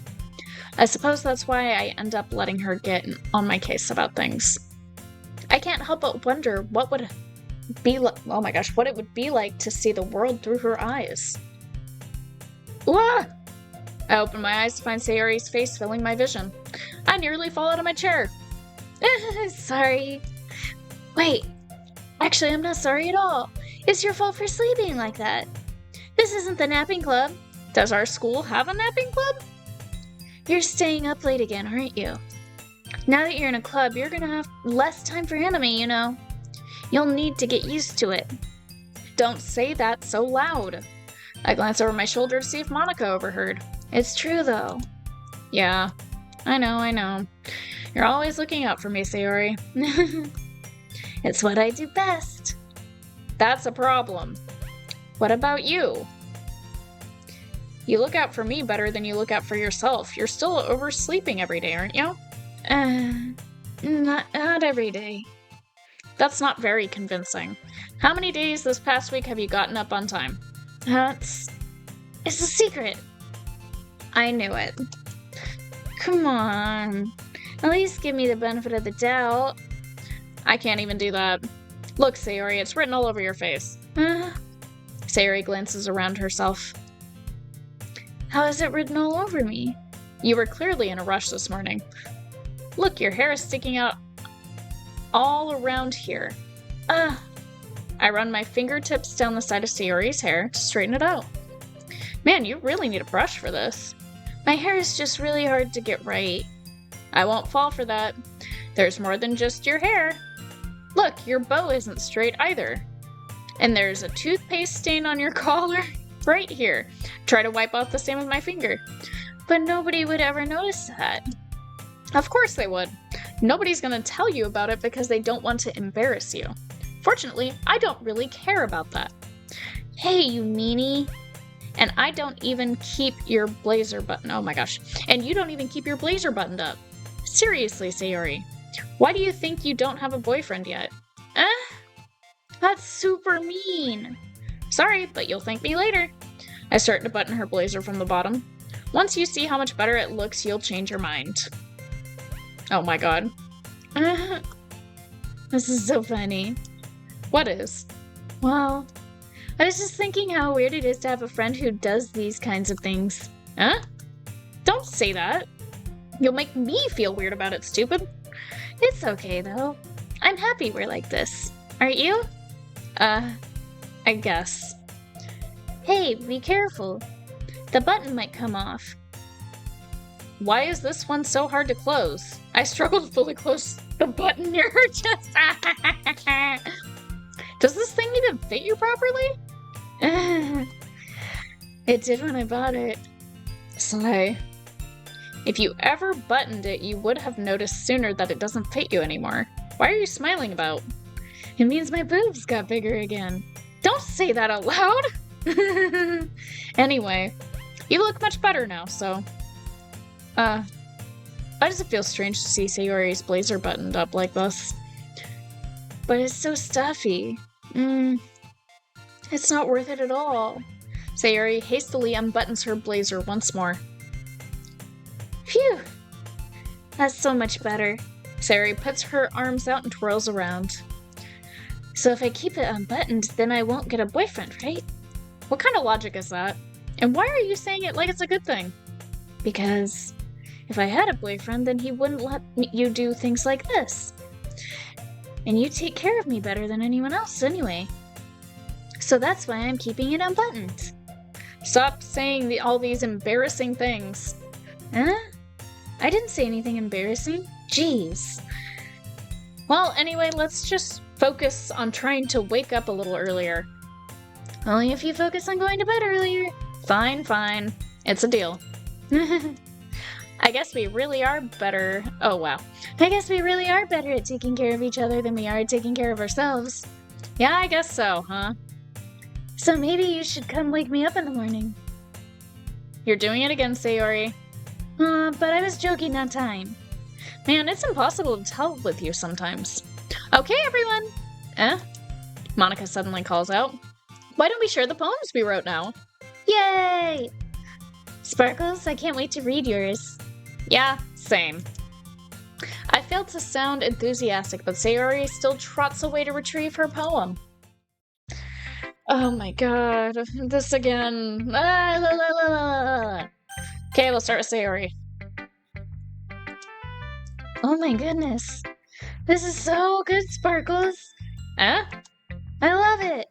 Especially after yesterday's poem.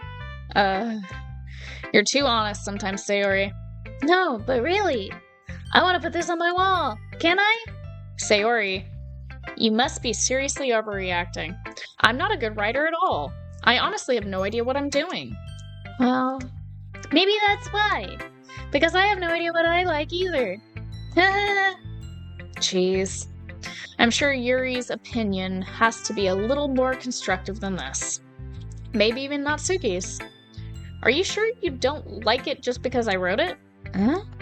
Well, I'm sure that's part of it.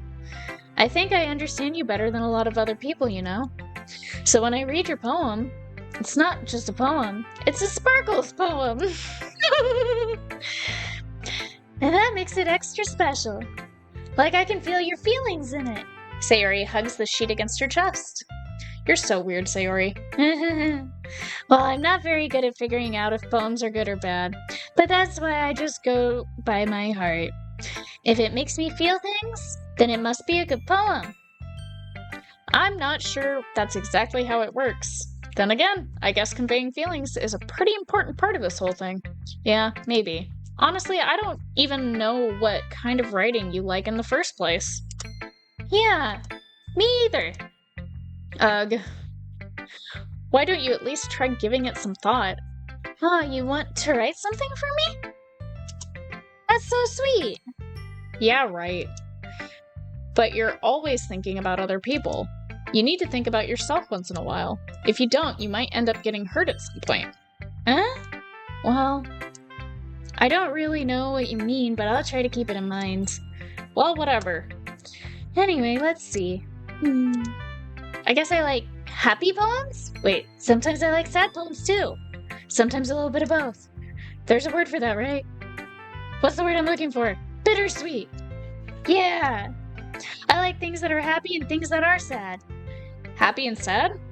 I can't see you liking something sad, Sayori. Well, I like happy the most. But sometimes when you have a little rain cloud on your head, a sad poem can help give the rain cloud a little hug. And make a nice happy rainbow. Sayori, that's unexpectedly poetic. Huh? It is? Maybe I'm getting better at expressing my feelings after all. Thanks, Sparkles! Oh my god, my feet just started itching really bad. I should go write that down then. You can read my poem now, okay? Oh god. Bottles. I pop off my scalp like the lid of a cookie jar. It's the secret place where I keep all my dreams. Little balls of sunshine, all rubbing together like a bundle of kittens. I reach inside with my thumb and forefinger and pluck one out. It's warm and tingly, but there's no time to waste. I put it in a bottle to keep it safe. And I put the bottle on the shelf with all the other bottles. Happy thoughts, happy thoughts, happy thoughts in a bottle, all in a row. My collection makes me lots of friends, each bottle a starlight to make amends. Sometimes my friend feels a certain way, down comes a bottle to save the day. Night after night, more dreams. Friend after friend, more bottles. Deeper and deeper my fingers go, like exploring a dark cave, discovering the secrets hiding in the nooks and crannies. Digging and digging, scraping and scraping. I blow dust off my bottle caps. It doesn't feel like time elapsed. My empty shelf could use some more. My friends look through my locked front door. Finally, all done, I open up, and in come my friends. In they come, in such a hurry. Do they want my bottles that much? I frantically pull them from the shelf, one after the other, holding them out to each and every friend, each and every bottle. But every time I let one go, it shatters against the tile between my feet. Happy thoughts, happy thoughts, happy thoughts in shards all over the floor. They were supposed to be for my friends who aren't smiling. They're all shouting, pleading, something. But all I hear is echo, echo, echo, echo inside my head. Alright, hold on a second. I'll be right back. Whatever was attacking my feet and biting the crap out of me, I don't think it's here anymore. Don't know what happened. But something like was attacking my legs and feet, and I have so many bites all over. Like, oh my god, that's insane. Jesus. Had to have been a mosquito or a bunch of mosquitoes that got in. I don't know, but it's only my feet and legs. So I put on pants and anti-itch lotion. So, here we go. Holy crap! Sayori, did you write this? Of course I did. Didn't I tell you yesterday I was gonna write the best poem ever? Yeah, but... I mean, I didn't expect something like this coming from you. Monica taught me a whole lot. And I've been really in touch with my feelings recently. I see that. It's almost kind of creepy. Creepy? Well, not exactly. Maybe because I'm so used to you being cheerful. Well, never mind. I'm thinking too hard about it. The point is, it came out good, so you should be proud of it. Aw, thanks. I feel like I was meant to express myself this way. It even helps me understand my own feelings a little bit more. Writing is like magic. You've gotten pretty passionate about this, huh? I hope you keep it up. Yeah. Writing's the best. I'm gonna keep writing until I die. Don't get ahead of yourself. Suri has always had a habit of getting obsessed with something before dropping it no more than a week later. I wonder if this is one of those times. But seeing the passion in her eyes makes it hard for me to be pessimistic. Who should I show my poem to next? Oh my god, this is gonna take so long. Oh my god. Hi again, Sparkles. How's the writing going? Alright, I guess. I'll take that. As long as it's not going bad. I'm happy that you're applying yourself. Maybe soon you'll come up with a masterpiece. That I wouldn't count on that. You never know. I want to share what you wrote for today? Oh my god, words are not my friend at all anymore. Sure, here you go. I give my poem to Monica. All right. I like this one. It makes me think of something Sayori would like. Is that so? You and Sayori are really good friends, right? I wouldn't be surprised if you had those sorts of things in common. Well, we may be good friends, but Sayori and I are actually really different. Well, that may be the case, but maybe there are also some similarities that you wouldn't expect. The way she talks about you, it sounds like the two of you really care about each other's well-being. Even if you show it in different ways, it ends up being more similar than you'd think. So I think that's the kind of vibe I get when reading your poem. You sure you're not reading into it too much? I could be. Gosh, I sound like Yuri. But in that case, Sayori's writing has kind of a gentle feel to it. I can tell she likes exploring with emotions like happiness and sadness. Who knew that someone so happy would enjoy sad things too? Yeah, that's totally unexpected. Well, to each their own. And you shouldn't be afraid to experiment a little bit either. But anyway, you want to read my poem now? I feel like the way this one turned out, oh my god. I like the way this one turned out, so I hope you do too. Alright, let's take a look. Save me. The colors, they won't stop. Bright, beautiful colors. Flashing, expanding, piercing. Red, green, blue. An endless cacophony of meaning, noise. Or of meaningless noise. The noise, it won't stop. Violent, grating, waveforms. What the fuck? Is that what that says? Violent, grating waveforms. Squeaking, screeching, piercing. Sine, cosine, tangent. Like playing a chalkboard on a turntable. That hurts my teeth. Like playing a vinyl on a pizza crust. An endless poem of meaningless. It's even more abstract than your last one, huh? I guess it's just the way I write. I'm sorry if you don't like it. No, I never said that. It's just kind of thing I'd never really seen before, I guess. I kind of like playing with my space on the paper. Choosing where and how to space your words can totally change the mood of a poem. It's almost like magic. The way I wrote the lines really short makes it feel like they're trying to speak over the noise. I see. Still hard for me to tell what it's about, though. Sometimes asking what a poem is about isn't the right question. Oh, I need to... Good kitties. Or a conversation with the reader. So putting it that way, not every poem is about something. Anyway, here's Monica's writing tip of the day. Sometimes you'll find yourself facing a difficult decision. When that happens, don't forget to save your game.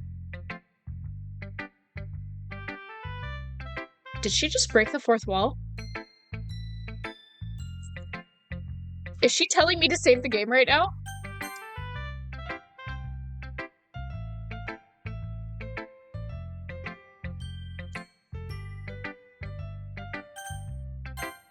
Oh my god, she broke the fourth wall. She's telling me to save the game.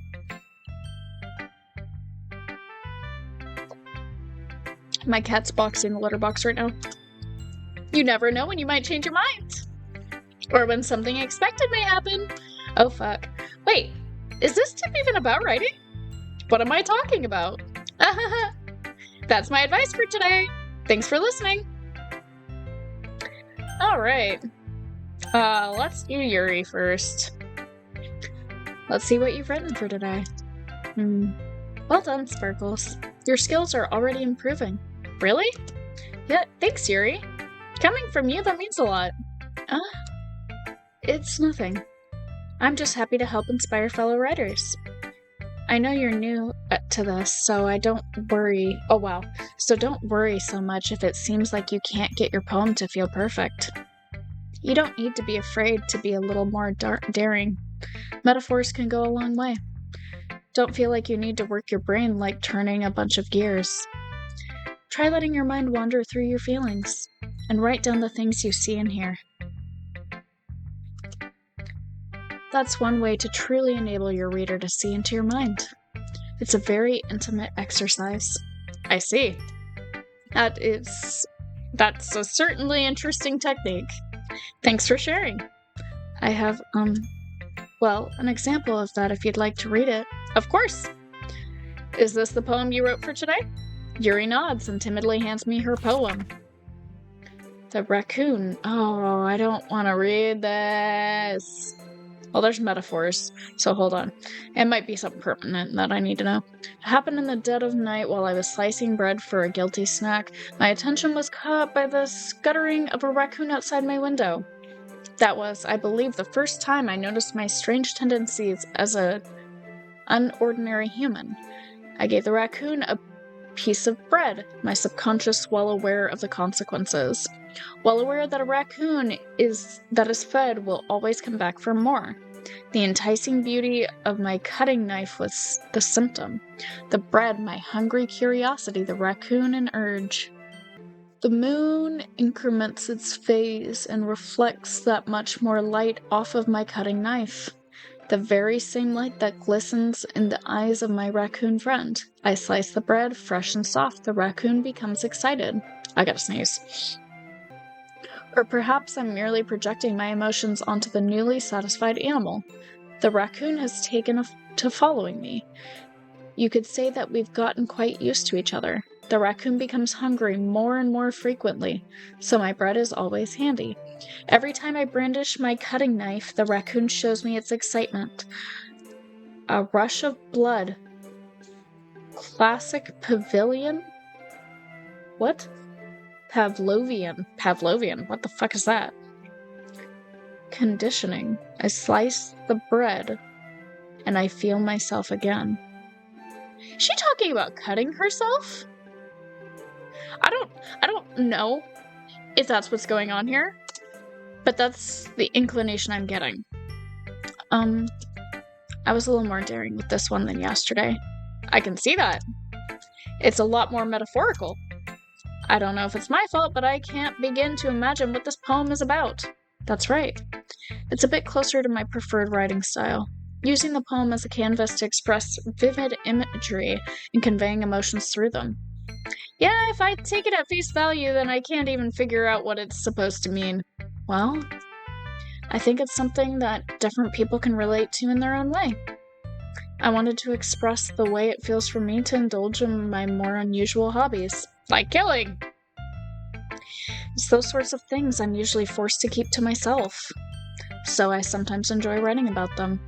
Why do you keep them to yourself? Because they're embarrassing, and people would make fun of me. Don't you have anything like that, Sparkles? Well, yeah, I guess I do. I feel like everyone has a little something like that. The best we can do is respect each other and our individualities. Even if it's difficult sometimes and some things make us uncomfortable. After all, if I hadn't learned to embrace my own weirdness, I would probably hate myself. I might be ranting a little bit now. But I'm glad that you're a good listener. Oh, come on, Natsuki. Well, it's not terrible, but it's pretty disappointing after your last one. Then again, if this one was as good as your last one, I would be completely pissed. Well, I guess I wanted to try something a little different this time. Fair enough, you're still new to this, so I wouldn't expect you to find your style right away. Come to think of it, this kind of reminds me of Sayori's poem from yesterday. You think so? Yeah, well, I guess if you've been friends with her for so long, you might be on the same wavelengths. Come here, kitty. Hi, mister. Were you punching that litter box good? Did you go potty? No. Did you just sit underneath my car when you're outside and not actually go and do things as a kitty cat?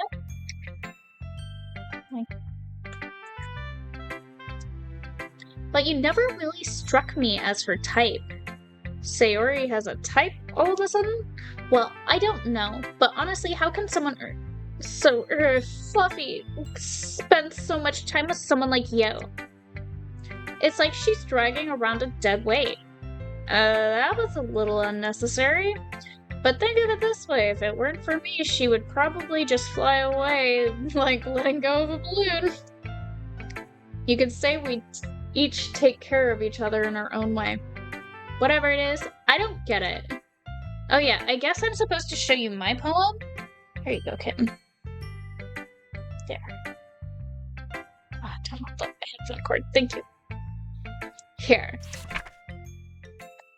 Amy likes spiders. You know what I heard about Amy? Amy likes spiders. Icky, wriggly, hairy, ugly spiders. That's why I'm not friends with her. Amy has a cute singing voice. I heard her singing my favorite love song. Every time she sang the chorus, my heart would pound to the rhythm of the words. But she likes spiders. That's why I'm not friends with her. Oh my god, one time I hurt my leg really bad. Amy helped me up and took me to the nurse. I tried not to let her touch me. She likes spiders, so her hands are probably gross. That's why I'm not friends with her. Amy has a lot of friends. I always see her talking to people. She probably talks about spiders. What if her friends start to like spiders too? That's why I'm not friends with her. It doesn't matter if she has other hobbies. It doesn't matter if she keeps it private. It doesn't matter if it doesn't hurt anyone. It's gross. She's gross. The world is better off without spider lovers, and I'm gonna tell everyone. What the fuck? Not bad, right? It's quite a bit longer than yesterday's. Yesterday's was way too short. I was just warming up. I hope you didn't think that was the best I could do. No, of course not. Anyway, the message is pretty straightforward in this poem. I have to explain it. Sometimes you can explain complicated issues with much simpler analogies. Hi, kitten. And it helps people realize how stupid they're being. Like, anyone would agree that the subject of this poem is an ignorant jerk. Do you know people like that? Of course. It's about how everyone thinks That doesn't matter. It can be about anything. I read it to be easy to relate to. Everyone has some kind of weird hobby or guilty pleasure, something that you're afraid if people find out, they'll make fun of you or think less of you. Oh, it's about her and her manga. Got it. But that just makes people stupid. Who cares what someone likes as long as they're not hurting anyone and it makes them happy? I think people really need to learn to respect others for liking weird things. That's funny. Yuri wrote about something similar today.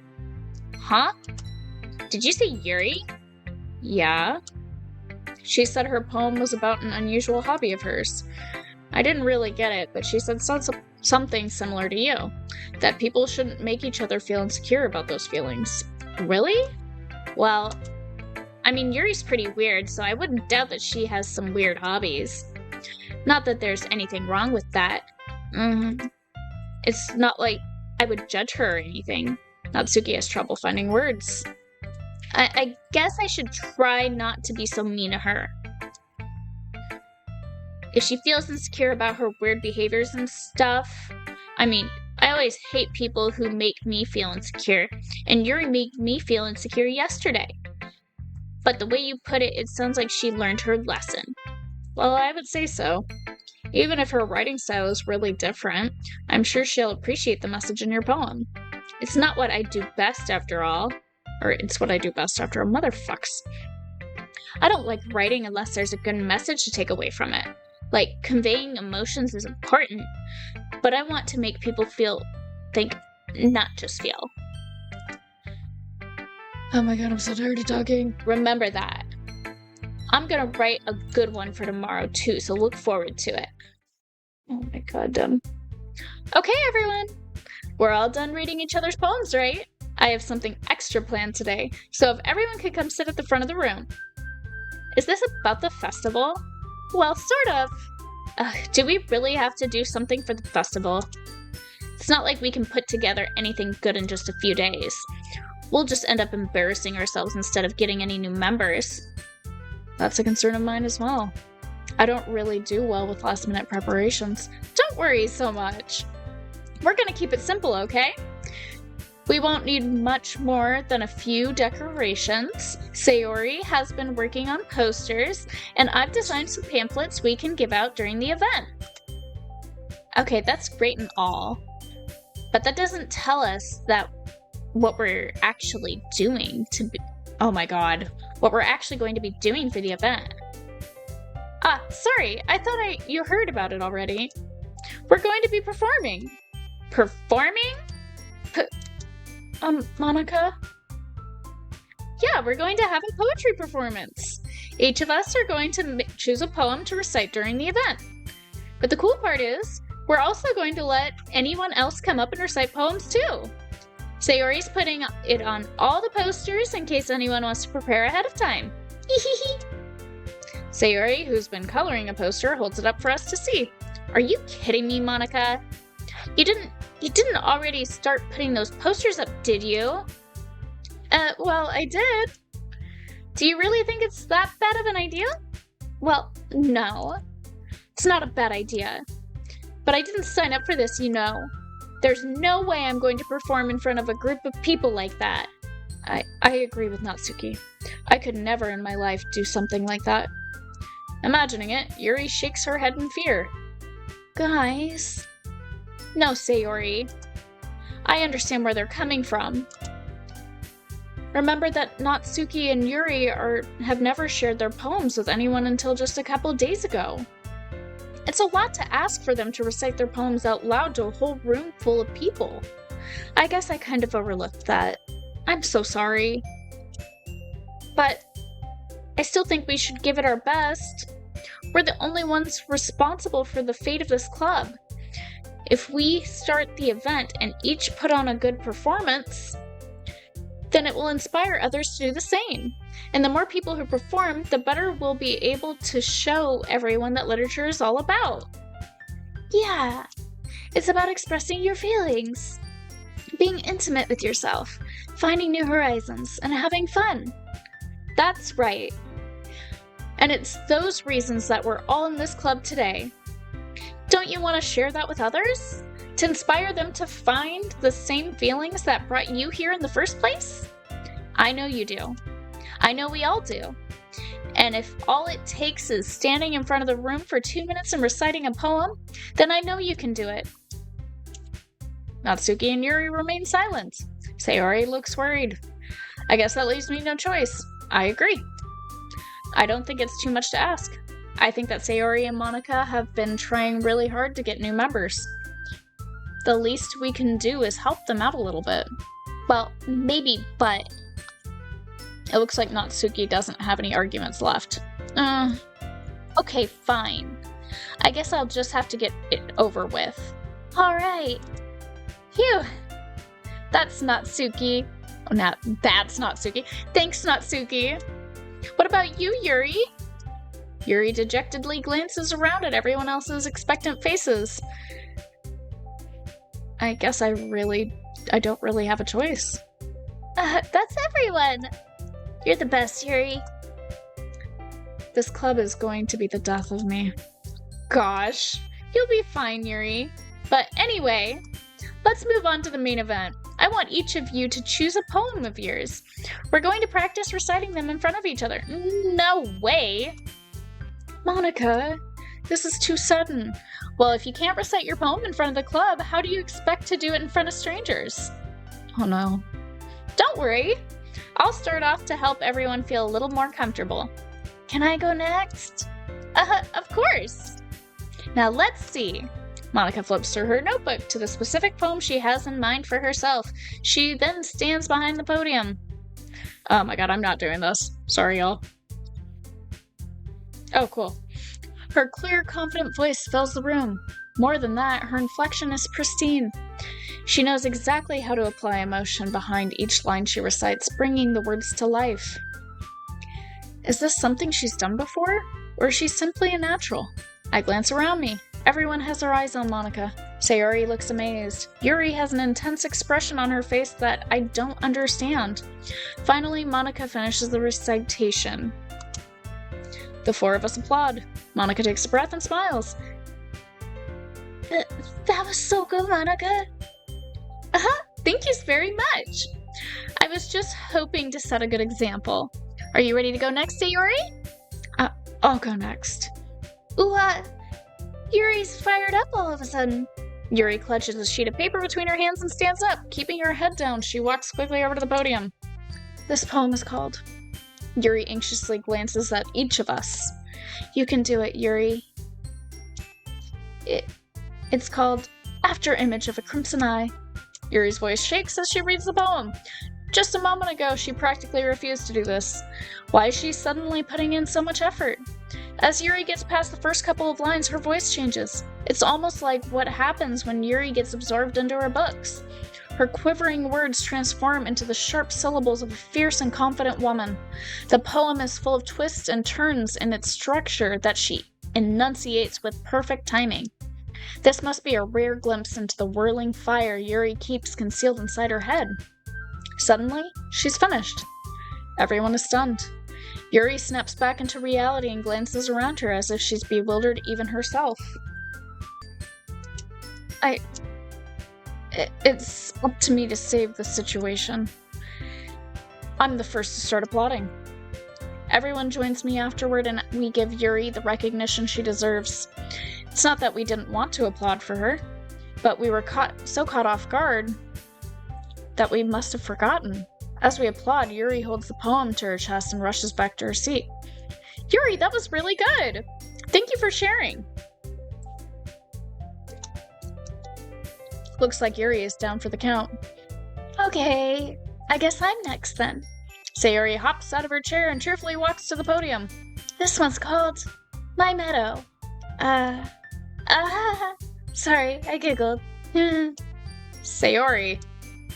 It's a lot harder than I thought. How do you guys do it so easily? Try not to think of it like you're reciting it to others. Imagine you're reciting it to yourself, like in front of a mirror or in your own head. It's your poem, so it'll come out the best that way. I see. Okay then. Sayori begins her poem. Somehow it feels like her soft voice is made as a perfect match. The poem isn't aimlessly cheery like Sayori is. It's serene and bittersweet. If I were to read this on paper, I probably wouldn't think much of it. But hearing it come from Sayori's voice almost gives it a whole new meaning. Maybe this is what Sayori meant when she said she likes my poems. It's like I get to reach more deeply into someone I thought I knew through and through. Sayori finishes and we applaud. I did it! Good job, Sayori. Even Sparkles liked it. I guess that's a good sign. What does that even mean? It came out so nicely, Sayori. The atmosphere of the poem fits you really nicely.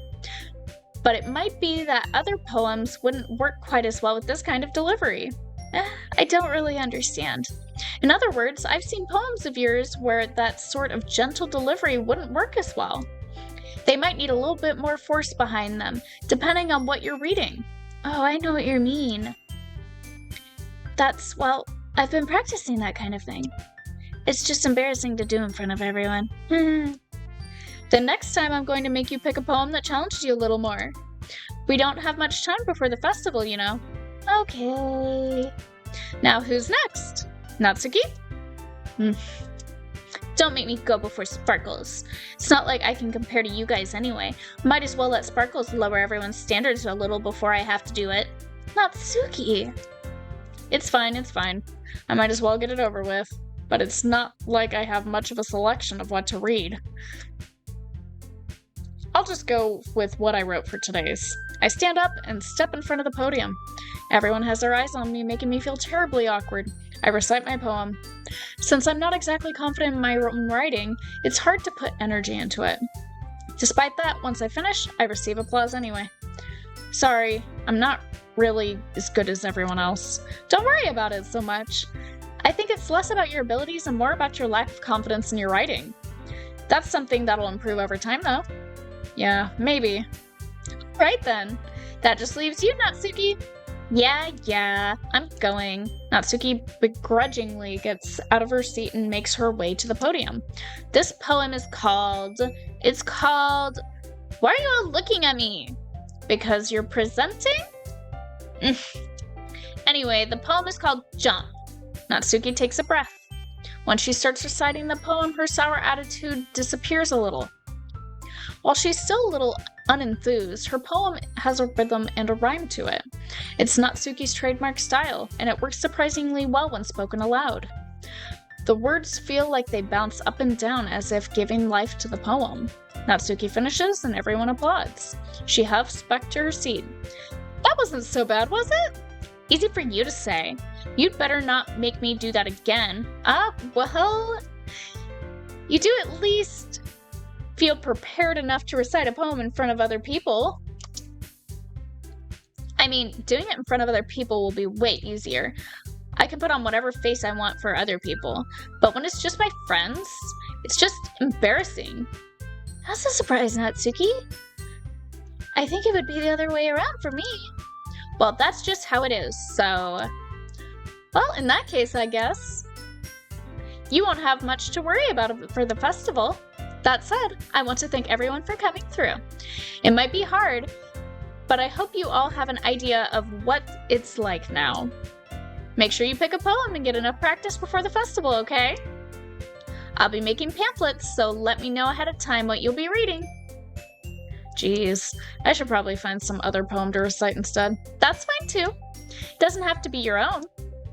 I'm already pleasantly surprised that you're putting in all this effort for the club. It makes me really happy. Yeah, no problem. Okay, everyone. I think that's about it for today. I know the festival is coming up, but let's try to write poems for tomorrow as well. It's been working out really nicely so far, so I'd like to continue that. As for the festival, we'll finish planning tomorrow, and then we'll have the weekend to prepare. Monday's the big day. I can't wait. I can do this. I can do this. All right. I stand up. There's no way I'll be able to find the same enthusiasm as Sayori and Monica, but I'll do my best to get through it. If it's for the sake of the club and impressing Monica, then I'll do my best. Ready to go, Sayori? Yep. Look at you two, always going home together like that. It's kind of adorable, isn't it? Jeez, guys. Don't make such a big deal out of it. It must be a little nice, though. Well, how am I supposed to respond to that? It's okay, Sparkles. You don't have to say it. Whatever, let's go already. I walk home with Sayori once more. Even though it's only been a few days, a lot of things have already changed.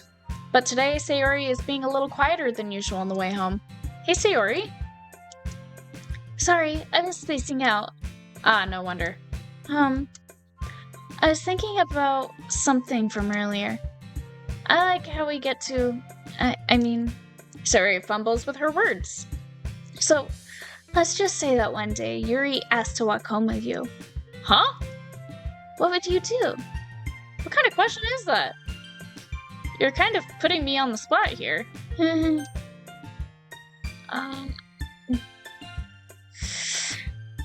Oh, what would I do? What would I do?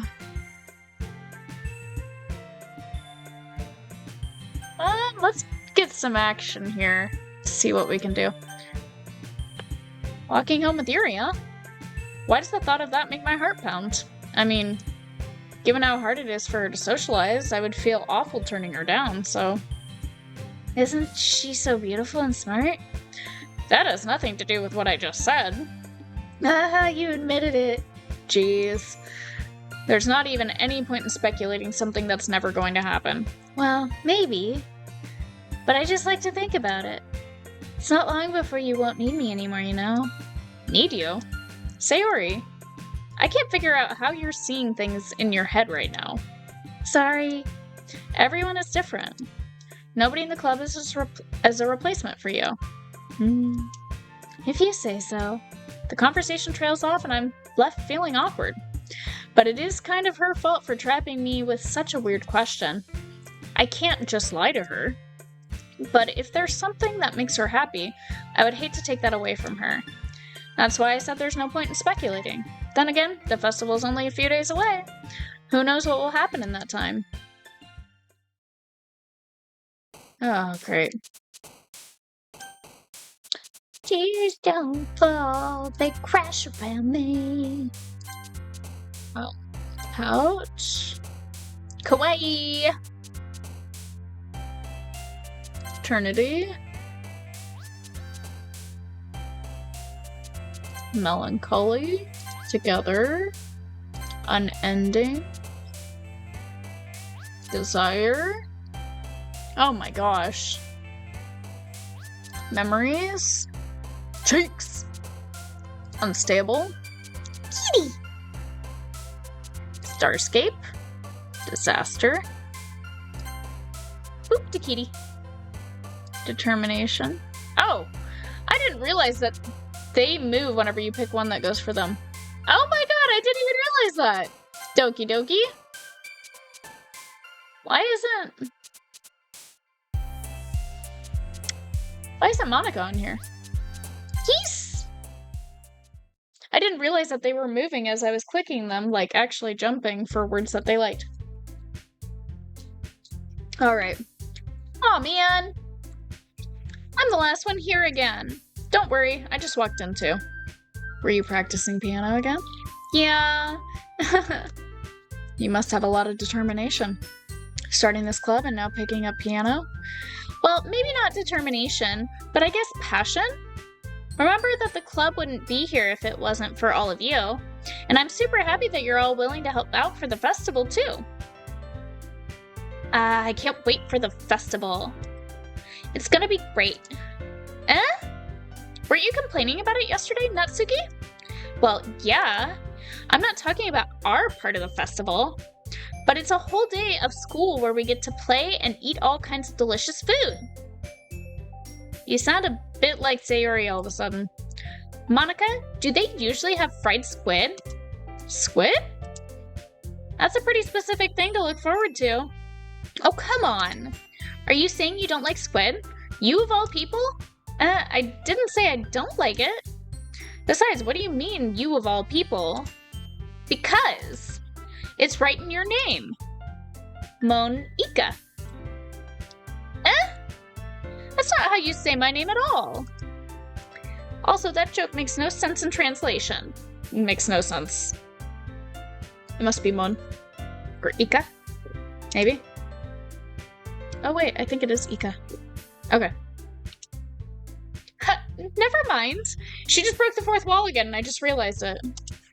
Let's just focus on our own event for now, okay? Fine. Your reactions aren't as fun as Yuri's or Sayori's anyways.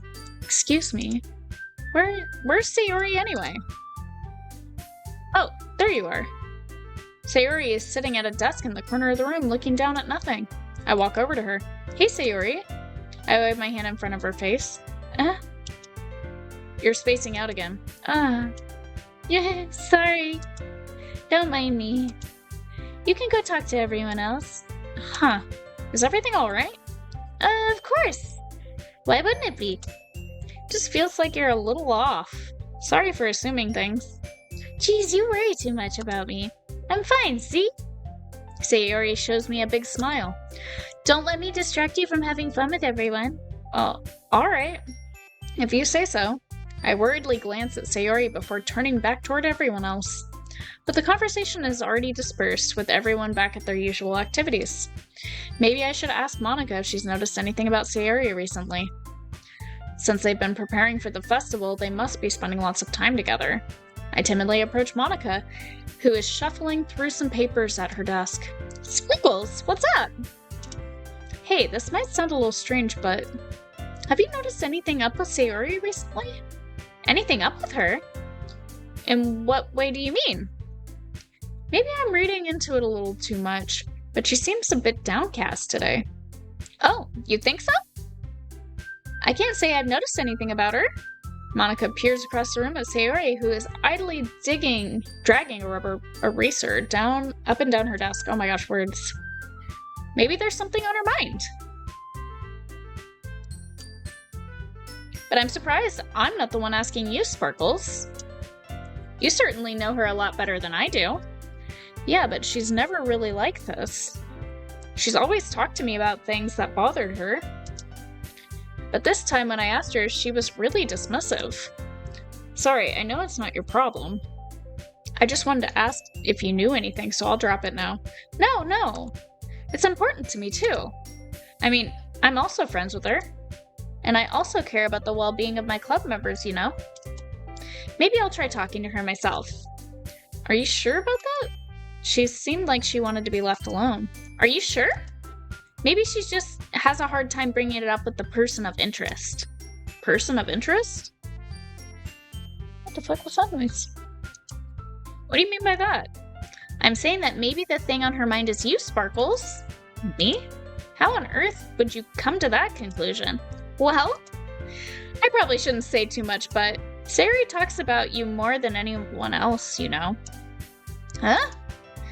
She's been so much happier ever since you joined the club. It's like an extra light was turned on inside of her. What? No way. Sayori is always like that. She's always been full of sunshine. It's not any different now than it's always been. You're so funny, Sparkles. Have you thought that maybe you've always seen her as so cheerful? Because that's just how she is when she's around you? I said too much. I'm sorry. What do I know anyway? Didn't mean to jump to conclusions, so you should just forget about what I said. I'll try to talk to her, so try not to think about it for now.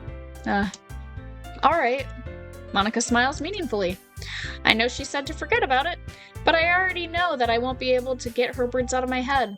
Monica stands up from her desk and walks across the room to where Sayori is sitting. I watch her kneel down next to Sayori and gently talk to her. but she's keeping her voice so quiet that I can't hear her from here. I sigh and sit myself down. I know Sayori told me not to worry about her and to have fun with everyone else, but that's impossible to do when she's behaving like this. Exactly how much do I care about her that I'm letting this weigh me down so much? Now it feels like I'm the one behaving out of the ordinary, but there's nothing I can do besides wait for Monica. Hey, you! Huh? I look up to see Natsuki next to me. Are you just gonna sit there and keep staring at nothing? There isn't that much time, so... Sorry. I didn't mean to make you worry or anything. It's not like I'm worried. I was just... Natsuki glances down at her side. She's holding a volume of manga in her hand. That's right. Something just came up for a minute, but we can get started now. I won't make you wait any longer. Jeez. Now you're making me feel like a jerk. If something's bothering you, you can just tell me to leave you alone, and I will. I mean, assuming you didn't feel like talking about it or anything. She practically mumbles that last part. Nah, I'm probably making it seem like a bigger deal than it is. I've just been thinking about Sayori, that's all. Sayori? Thinking about her? Yeah, she seems pretty down today. But she didn't want to admit it to me. So I can't help but wonder if something happened to her. Oh. Natsuki exhales. Well, first of all, you should really work on your phrasing. But anyway, you're her best friend, right? Yeah, I guess so. Yeah. Then in that case, I think you should trust her a little more. If she needed you, then you'd be the first person she would go to, right? Well, I guess that's true. I mean, some people just have those days. You can't always avoid it. If anything, she probably doesn't want you to worry about her because it's not important. Yeah, that's kind of what she said to me. Maybe it's not right for me to go against her wishes. Exactly. If she needs you to worry about her, then it'll be a lot more obvious. Yeah. I should have thought of it that way from the start. Natsuki fiddles with the book she's holding in her hands. She really means a lot to you, doesn't she? Don't get the wrong idea or anything. We've just been friends for a long time. It's normal to be worried about your friends. I mean, you were worried about me, so... I was not. Jeez.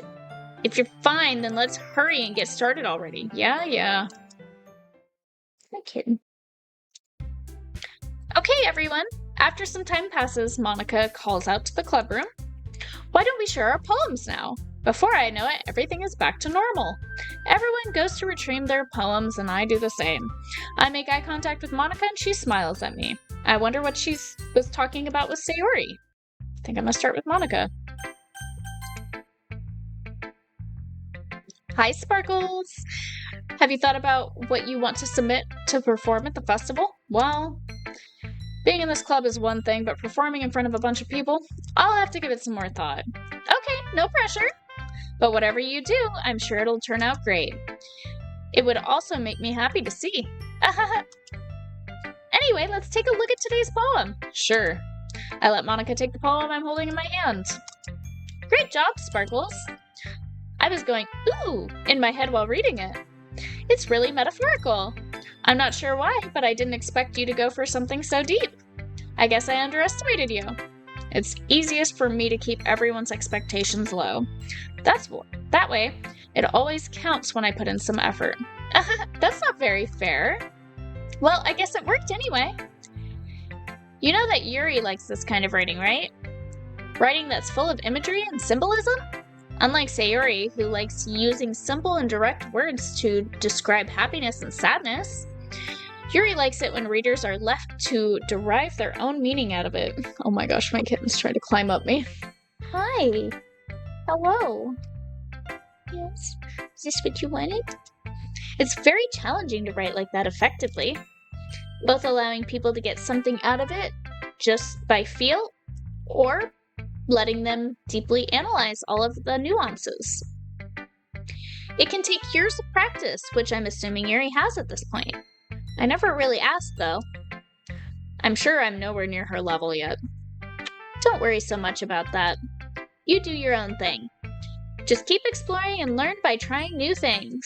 Anyway, I'll share my poem with you now, alright? Alright. The Lady Who Knows Everything. An old tale tells of a lady who wanders Earth, the lady who knows everything. A beautiful lady who has found every answer, all meaning, all purpose, and all that was ever sought. And here I am. A feather. Lost adrift the sky, victim of the currents of the wind. Day after day I search with little hope, knowing legends don't exist. But when all else has failed me, when all others have turned away, the legend is all that remains. The last dim star glimmering in the twilight sky? Is that what that meant? Until one day the wind ceases to blow. I fall, and I fall, and I fall. And fall even more.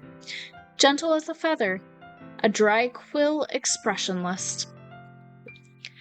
But a hand catches me between the thumb and forefinger, the hand of a beautiful lady.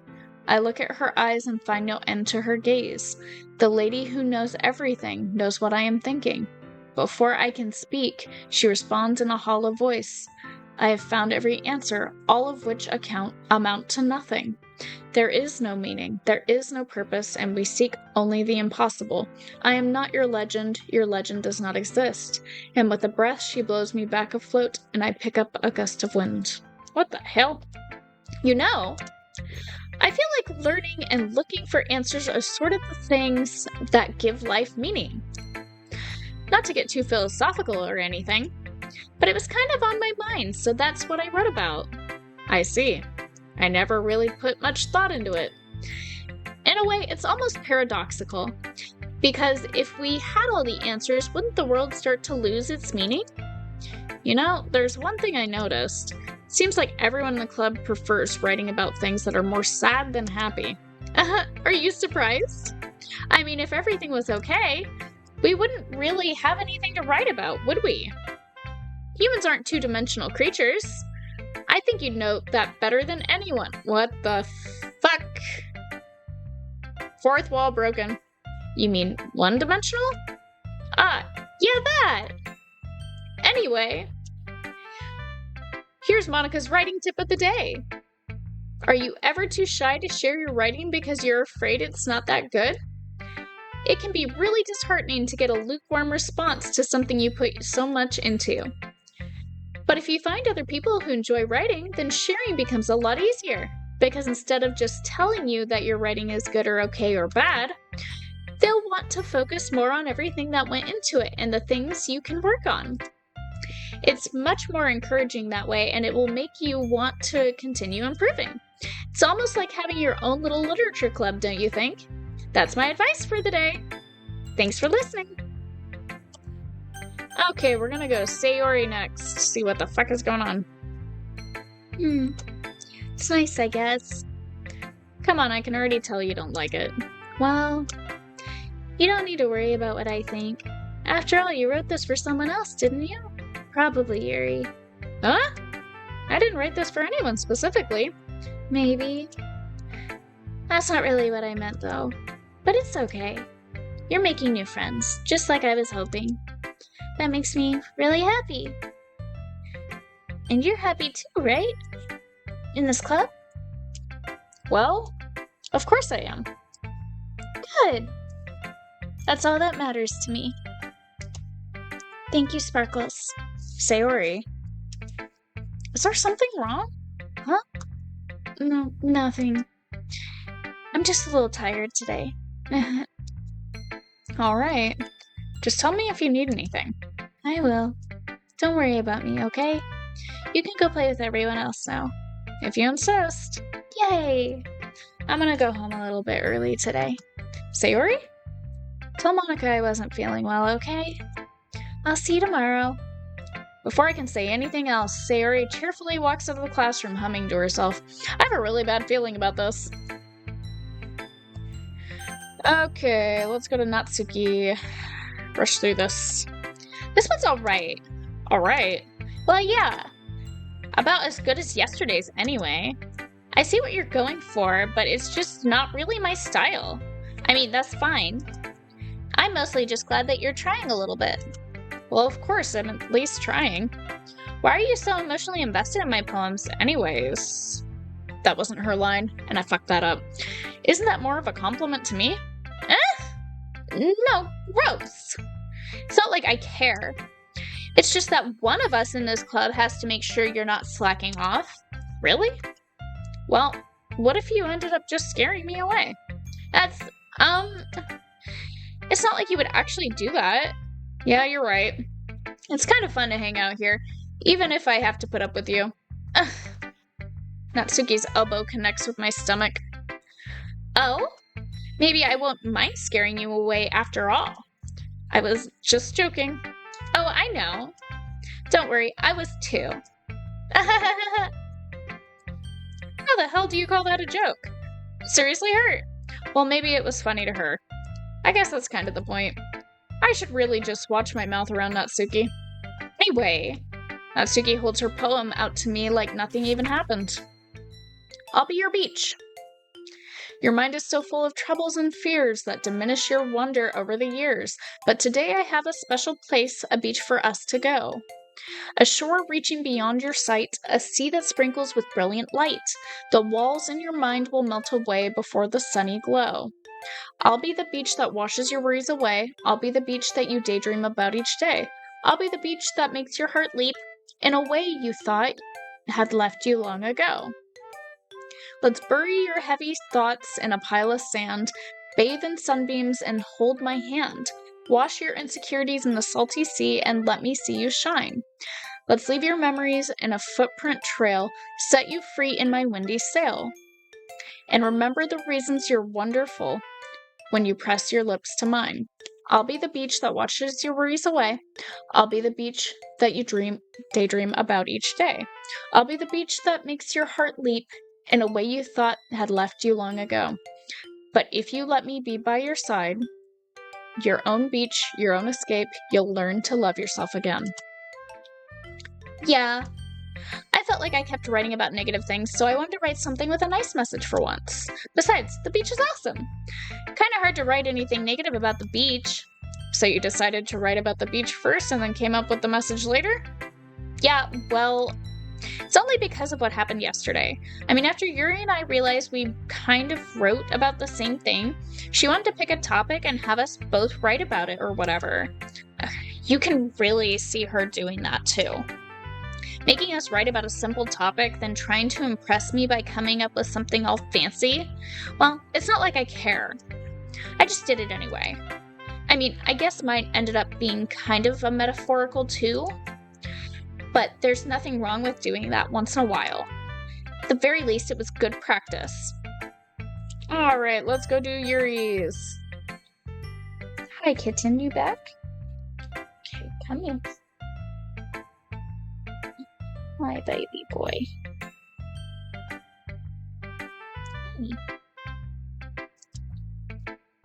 Sparkles? This is wonderful. I can feel the emotion that you poured into it. Is this the result of trying what I suggested yesterday? Yeah, I guess so. You did a good job explaining. I really wanted to try giving it more feeling. Yuri visibly swallows. Even her hands appear sweaty. Knees weak, arms are heavy. Falling on her sweater already? Damn spaghetti! He's like, what the fuck? I'm not used to this. Used to what? I don't know. It's fine, take your time. Yuri breathes and collects her thoughts. I know that Yuri likes to think before she speaks, so I offer that patience to her. Yeah. Just being appreciated like this, I guess. It probably sounds really stupid, but seeing someone motivated by my writing, it just makes me really happy. Are you saying you've never shared your writing before? Yuri nods. Really? I don't believe it. I really only write for myself. And besides, people just laugh at me. Do you really think that? Again, Yuri nods. Huh. Even your close friends? For some reason, Yuri doesn't respond. Yuri? Yuri smiles sadly. Sparkles, during lunchtime I eat by myself. Did you know that? It's a great time to find a quiet spot and do some reading. In fact, I always have some books with me. You could say I really enjoy reading. Well, that's one way to put it anyway. But Books are so full of amazing and inspiring people. People you want to fall in love with, or people you just know would make a really good friend. Cheerful people who always put a smile on your face, or deep thinkers and problem solvers who discover the mysteries of life. So when you look at it that way, I'm surrounded by friends every day, you know? And those friends don't laugh at me. They don't tease me for spacing out at all. They don't make fun of my body type. And they don't hate me for acting like a know-it-all. People say that about you? I'm not a know-it-all, Sparkles. It's the opposite. I don't know anything. I don't know how to talk to people. I don't know how to make people see me as normal. I don't even know how to make myself happy. I have all these feelings, and all I can do with them is read and write. But it wasn't until now that I started sharing it with you that I really understood what was missing all this time. But I haven't really done anything. No, that's wrong. Just being patient and respectful. That's really important to me. I know I'm a difficult person, Sparkles. I speak too slowly. I second-guess myself all the time. I read too deeply into things, but every time, you've always treated me just like anyone else. It's so rare that I feel comfortable with myself when I talk to others. But that's why every time I talk to you, I just feel really happy. I see. Well, I treat you how you deserve to be treated, Yuri. And if other people don't see it that way, then screw them. I mean, I joined the club hoping I would make friends, and I would say I've had at least one success. Wouldn't you? If you put it that way, yeah. We really are friends now, aren't we? Yuri puts her head in her hands, but this time she's smiling as she does it. Do you want to show me your poem? Yeah, I do. Let me get it for you. Beach. A marvel millions of years in the making, where the womb of Earth chaotically meets the surface. Under a clear blue sky, an expanse of bliss, but beneath gray rolling clouds, an endless enigma. The easiest world to get lost in is one where everything can be found. One can only build a sandcastle where the sand is wet, but where the sand is wet, the tide comes. Will it gently lick at your foundations until you give in? Or will a sudden wave send you crashing down in the blink of an eye? Either way, the outcome is the same. Yet we still build sandcastles. I stand where the foam wraps around my ankles, where my toes squish into the sand. The salty air is therapeutic. The breeze is gentle, yet powerful. I sink my toes into the ultimate boundary line, tempted by the foaming tendrils. Turn back, and I abandon my peace to erode at the shore. Drift forward, and I return to Earth forevermore. I'm aware that the beach is kind of an inane thing to write about, but I did my best to make a metaphorical approach to it. Yeah, Natsuki already told me about it. She did? She didn't say anything weird, did she? She just wanted us to write about the same topic again. I suppose to better compare our differences in our writing styles or thought processes. Anyway, it was her idea. Knowing her, it's no surprise that she'd want to do something like that. She probably just wants to show off. It's not like I have a particular interest in her writing style. I just went with her request. But, well, I suppose it's not so bad to write about something simple on occasion. It can be refreshing, you know? It's good for me to calm my thoughts once in a while. Yeah, I think I agree. Thanks for sharing. Alright, let's go fucking home. Okay, you three. We're all done sharing poems, right? We start figuring out... Hold on a second. Is it just me, or did you say something strange just now? Huh? Something did sound a bit unusual. That's right. You deviated from your usual catchphrase when addressing the club. Catchphrase? I don't have a catchphrase. Jeez. Why is the mood so weird today? Look, even Yuri isn't immune to it. Stagnating air is common foreshadowing that something terrible is about to happen. In your books, maybe. Look, the only thing different is that Sayori isn't here. It seems you're right. Sigh. Sayori always helps lighten the mood a little bit, doesn't she? It's almost like everyone's balance is thrown off a little when she's not around. Where the heck did she run off to anyway? I thought she just went to pee. Natsuki, please show some decency. Oh, come on. She actually wasn't feeling too well and went home early. Is that so? I hope she's alright. Seriously? Of all the times to not go home with her, you pick the time she's not feeling well? So much for you two being all lovey-dovey. No. First of all, stop misunderstanding my friendship with Sayori, and second, she's kind of been avoiding me today, so I didn't want to force it. Oh. That curious expression coming from Yuri, of all people? Calm down, guys. I talked to her earlier and everything is fine. What did she say? Anyway, we need to figure out the rest of the festival preparations, so let's decide what everyone will be doing this weekend. I already know what I'm doing.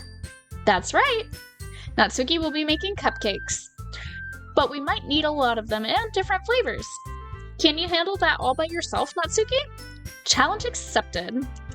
And as for myself, I'm going to be printing and assembling all the poetry pamphlets. Sayori will be helping me design them. And as for Yuri, you can,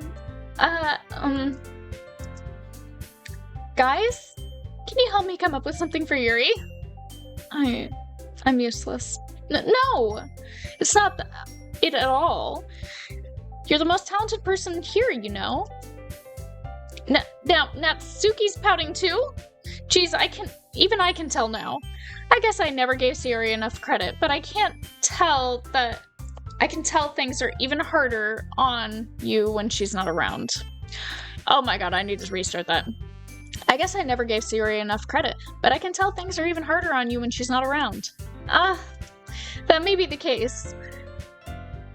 But if I can't also be a leader on my own, then I won't grow as a person. So, Yuri, you have beautiful handwriting, you know? So you should make some banners and decorations to help set the atmosphere. Atmosphere? About that, I love atmosphere. Yuri's expression suddenly changes as she stares at her desk in focus and starts nodding to herself. Your mind is already racing, I see. That's great! You'll be a wonderful help, Yuri. But anyway, that just leaves you, Sparkles. The one who is truly useless. Don't say that. In fact, both Natsuki and Yuri have some pretty heavy tasks to handle. It would probably go a long way to give one of them a hand. You could always help me out as well. I'd be really appreciative of that. Is Monica suggesting I spend the weekend with one of my club members? How on earth are they going to respond to a suggestion like that? I suppose I wouldn't mind a bit of help. Well, even if you don't know how to bake, there's always some dirty work I could give to you. It's not like Monica's going to give me a choice, and you shouldn't be sitting on your butt anyways. Natsuki tries to mumble a bunch of excuses like that. If I recall, Natsuki, you mentioned that you would like to handle the baking on your own. Sparkles may not be around if you only make him out to be a nuisance. So therefore, he may be more suited to assist with the decorations. Hold on, I never said that. How hard could it be to make a few decorations anyway? Sounds more like you're just trying to make excuses for Sparkles too. What are you saying? It will be extremely meticulous work. And baking isn't? Just what do you think? Guys, let's settle down for a moment. In the end, I think it's up to Sparkles to decide how he'd like to contribute. Besides, he hasn't really gotten the chance to spend any time with me yet, you know? So I'm sure he's interested in... You literally just said... I'm surprised as well. Sorry. I was just saying, though. Jeez. Can we just settle this already? Yeah. Sparkles, you're okay with this, right? In the end, it's up to you. Of course. Very well. In that case, everyone looks straight at me. But of course I'm going to go with... I'm gonna help Sayori. I mean, if it's going to be anyone, then I prefer helping Sayori. I mean, we're already neighbors and... But Monica said that Sayori was helping her. Jeez. Do you really hate us that much? No. Sorry, I didn't mean for this to be difficult. Just think of the club, okay? Motherfucker, cock-sucking balls. Will do, Yuri. Well, I'll probably be most helpful helping out Yuri. Me? Are you serious? Why would you... Natsuki? I can already tell you're about to say something mean. No. I was just saying... So you'll be helping Yuri then, Sparkles? Yeah. That's what I'm going to do. I'm glad. I have a bad habit of overthinking these sorts of things. So I think your assistance will be very useful. That's great to hear. Natsuki, will you be able to handle the baking yourself? I mean, yeah. I already said I would be fine. Okay. Everyone can tell that Natsuki is feeling a little sour. So is that everything we need to go over? Yeah, that should be about it. Are you guys excited? Well, excited may not be the right word, but I suppose I'm looking forward to it a little bit. Do you feel the same way, Sparkles? Me? I guess you could say I'm interested in how this will turn out. That's good enough for me. What about you, Natsuki? Natsuki? What? Why is everyone yelling at me? I didn't even do anything. No, that's not what I mean at all. Yuri anxiously glances between everyone in the room. I'm sorry for this. I don't really know why Sparkles picked me. And also, your cupcakes are the best cupcakes I've ever had. They go really well with my tea. And nothing that I do for the event will compare to that, so I get it. I'm kind of surprised though. Why? Well, I'm the one acting immature. I already know that. But you're trying to cheer me up all of a sudden. I know, I'm not very good at it. I'm sorry if I said something bad.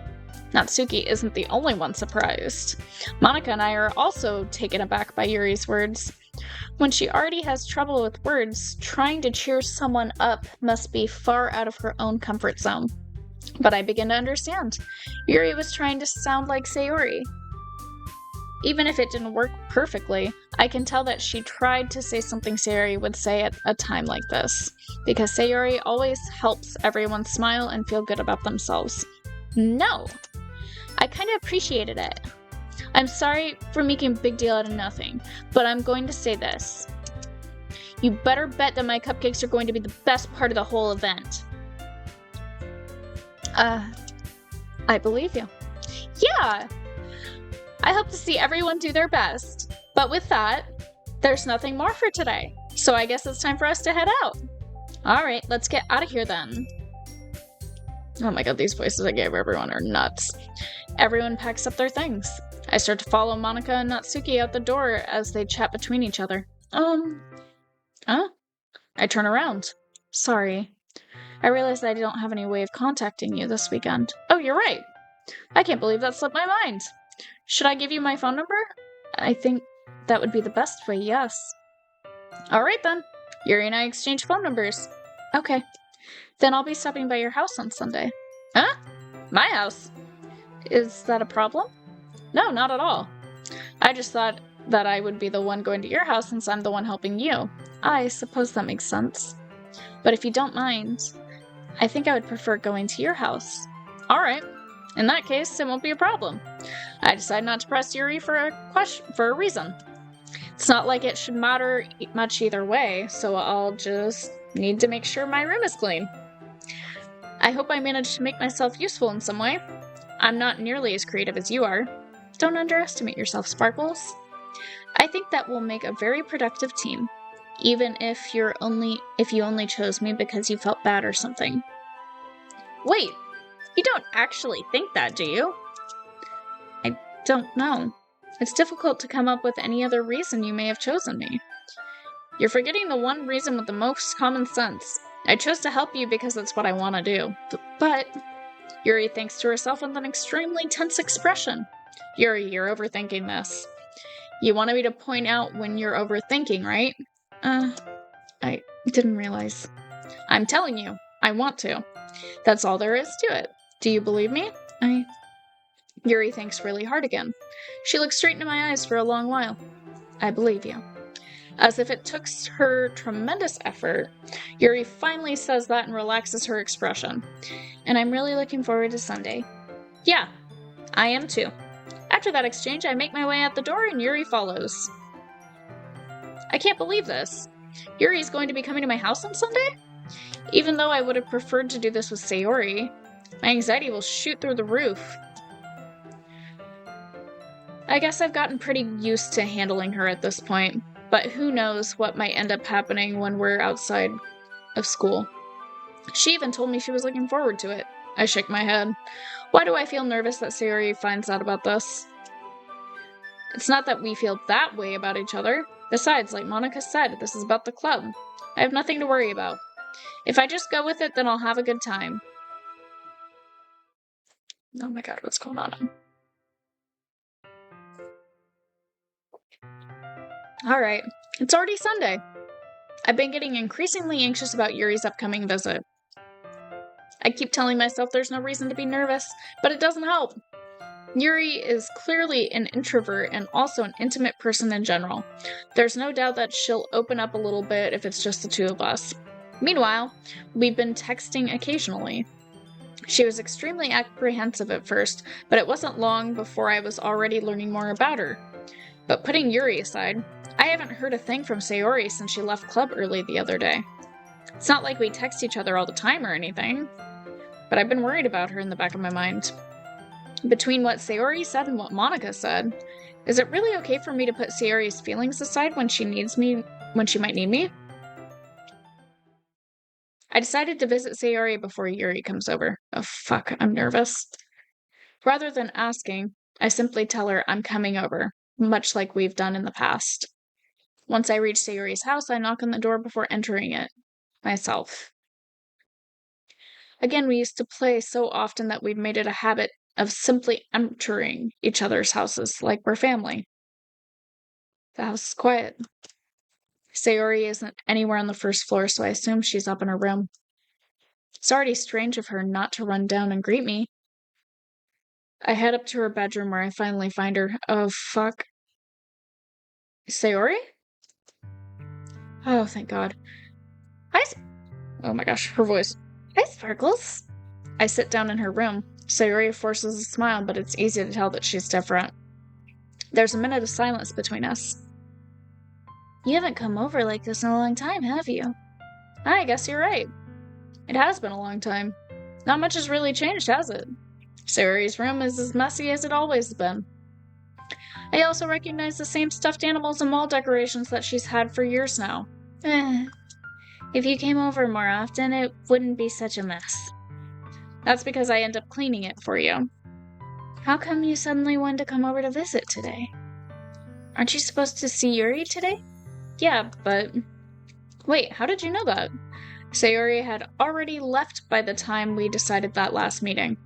Monica told me. It's only natural for her to keep me informed about the festival preparations, right? That's true. But what about you? Aren't you going to be helping Monica today? Of course. But I'm just helping her online. We didn't plan to meet up or anything. So it's just me and Yuri then. Yep. There's more silence between us. Sayori stares in a random direction. Everything about her behavior is really uncharacteristic. I finally get to the point. I just wanted to see how you're doing, after you left on Friday.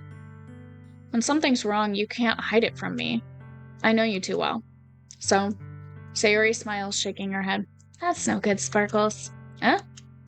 Why can't you just be like it's always been? This is all my fault. If I didn't get so weak and accidentally express my feelings, if I didn't make that stupid mistake, then you wouldn't have been worried about me after all. You wouldn't have come here. You wouldn't have even been thinking about me right now. But is this my punishment, isn't it? I'm getting punished for being so selfish. I think that's why the world decided to have you come over today. It just wants to torture me. Sayori! I grab Sayori by the shoulders. What on earth are you saying? Are you listening to yourself right now? I know something happened to you. There's no other explanation for you to be like this. So tell me already. Until I know, I won't be able to stop thinking about it. Sarah gives me an empty smile. You really put me in a trap, Sparkles. But You're wrong. Nothing happened to me. I've always been like this. You're just saying it for the first time. Saying what? What are you talking about, Sayori? You're really just going to make me say it, aren't you, Sparkles? I guess I have no choice this time. The thing is, I've had really bad depression my whole life. Did you know that? Why do you think I'm late to school every day? Because most days I can't even find a reason to get out of bed. What reason is there to do anything when I'm fully know how worthless I am? Why go to school? Why eat? Why make friends? Why make other people put their energy and caring to waste by having them spend it on me? That's what it feels like. And that's why I just want to make everyone happy, without anyone worrying about me. I'm in shock. I can't even figure out how to respond. How is it possible that Sayori kept this from me the entire time I've known her? Did she really want so badly for me to just not think about her? Why, Sayori? Why is it that you've never told me about this? It almost feels like I've been betrayed as your close friend. Because if I knew, I would have done everything I could to support you. Even if there's only so much I could do, I would have tried a little bit harder to make every day a little better for you. That's why I'm your friend. All you had to do was tell me. You don't understand at all, Sparkles. Why do you think I didn't tell you? Because if I told you, then you would have to waste effort caring about me instead of doing important things. I don't want to be cared about. It's bittersweet when people try to care about me. It feels nice sometimes, but it also feels like a bat being swung against my head. That's why I wanted so badly for you to make friends with everyone else. Helping everyone be happy together is the best thing for me. But then I discovered something else too. Seeing you make friends and get closer with everyone in the club. It feels like a spear going through my heart. So that's why I decided the world just wants to torture me. Every path leads to nothing but hurt. You're right that I don't understand. I don't understand your feelings at all, Sayori. But I don't need to understand. Whatever it takes for me to help you stop hurting, that's what I'll do. No, Sparkles, there's nothing. There's nothing at all. The only thing that could have helped is if everything could be like it always was. But I was selfish. I finally showed you what a horrible person I am. Tears streaked down Sayori's face. I made you join the literature club because I was selfish. And I was punished by my heart hurting in a way that I couldn't understand. And now you came here and I made you hurt too. I'm just weak and selfish. That's all I am. And that's why I'm going to accept these punishments. Because I deserve every last one. Without thinking, I once again grab Sayori's shoulders. This time I pull her into a tight embrace. Sparkles. Sayori, I don't care if you feel selfish. I'm really happy that you convinced me to join the club. Seeing you every day makes it worthwhile enough. If I make friends with everyone else, then it's just a bonus. But please never underestimate how much I care about you. I wouldn't have it any other way. Sparkles. Sayori isn't hugging me back. Despite my arms being wrapped around her, Sayori's arms remain at her sides. She starts sobbing next to my ear. No, don't do this to me. Please don't do this. Sparkles, Sayori barely manages to speak between her sobs. I don't know if I'm doing the right thing, but all I want is for her to know that I care. If you have it in you to call yourself selfish, then you have to let me be selfish too. No matter what it takes, I'll figure out what needs to change. I'll make those feelings go away. And if there's anything that you need me to do, then you'd better tell me. I'll get mad if you don't. I don't know. Gently, Sayori finally puts her arms around me in return. I don't know anything. It's all really scary. I don't understand any of my feelings, Sparkles. The only time I'm not feeling nothing is when I'm feeling pain. But your hugs are so warm. And that's really scary too. God, this is gonna make me cry. Dude, what the fuck? Sayori lets me go. As she does so, I let her go as well. A festival is tomorrow. Yeah.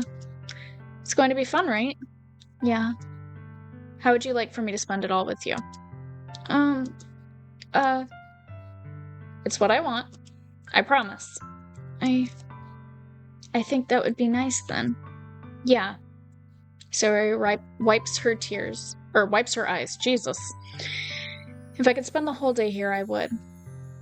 Of all days, this has to be the one where I have other plans. Maybe I should cancel. No, don't. Please don't. If you did that, then I really wouldn't forgive you.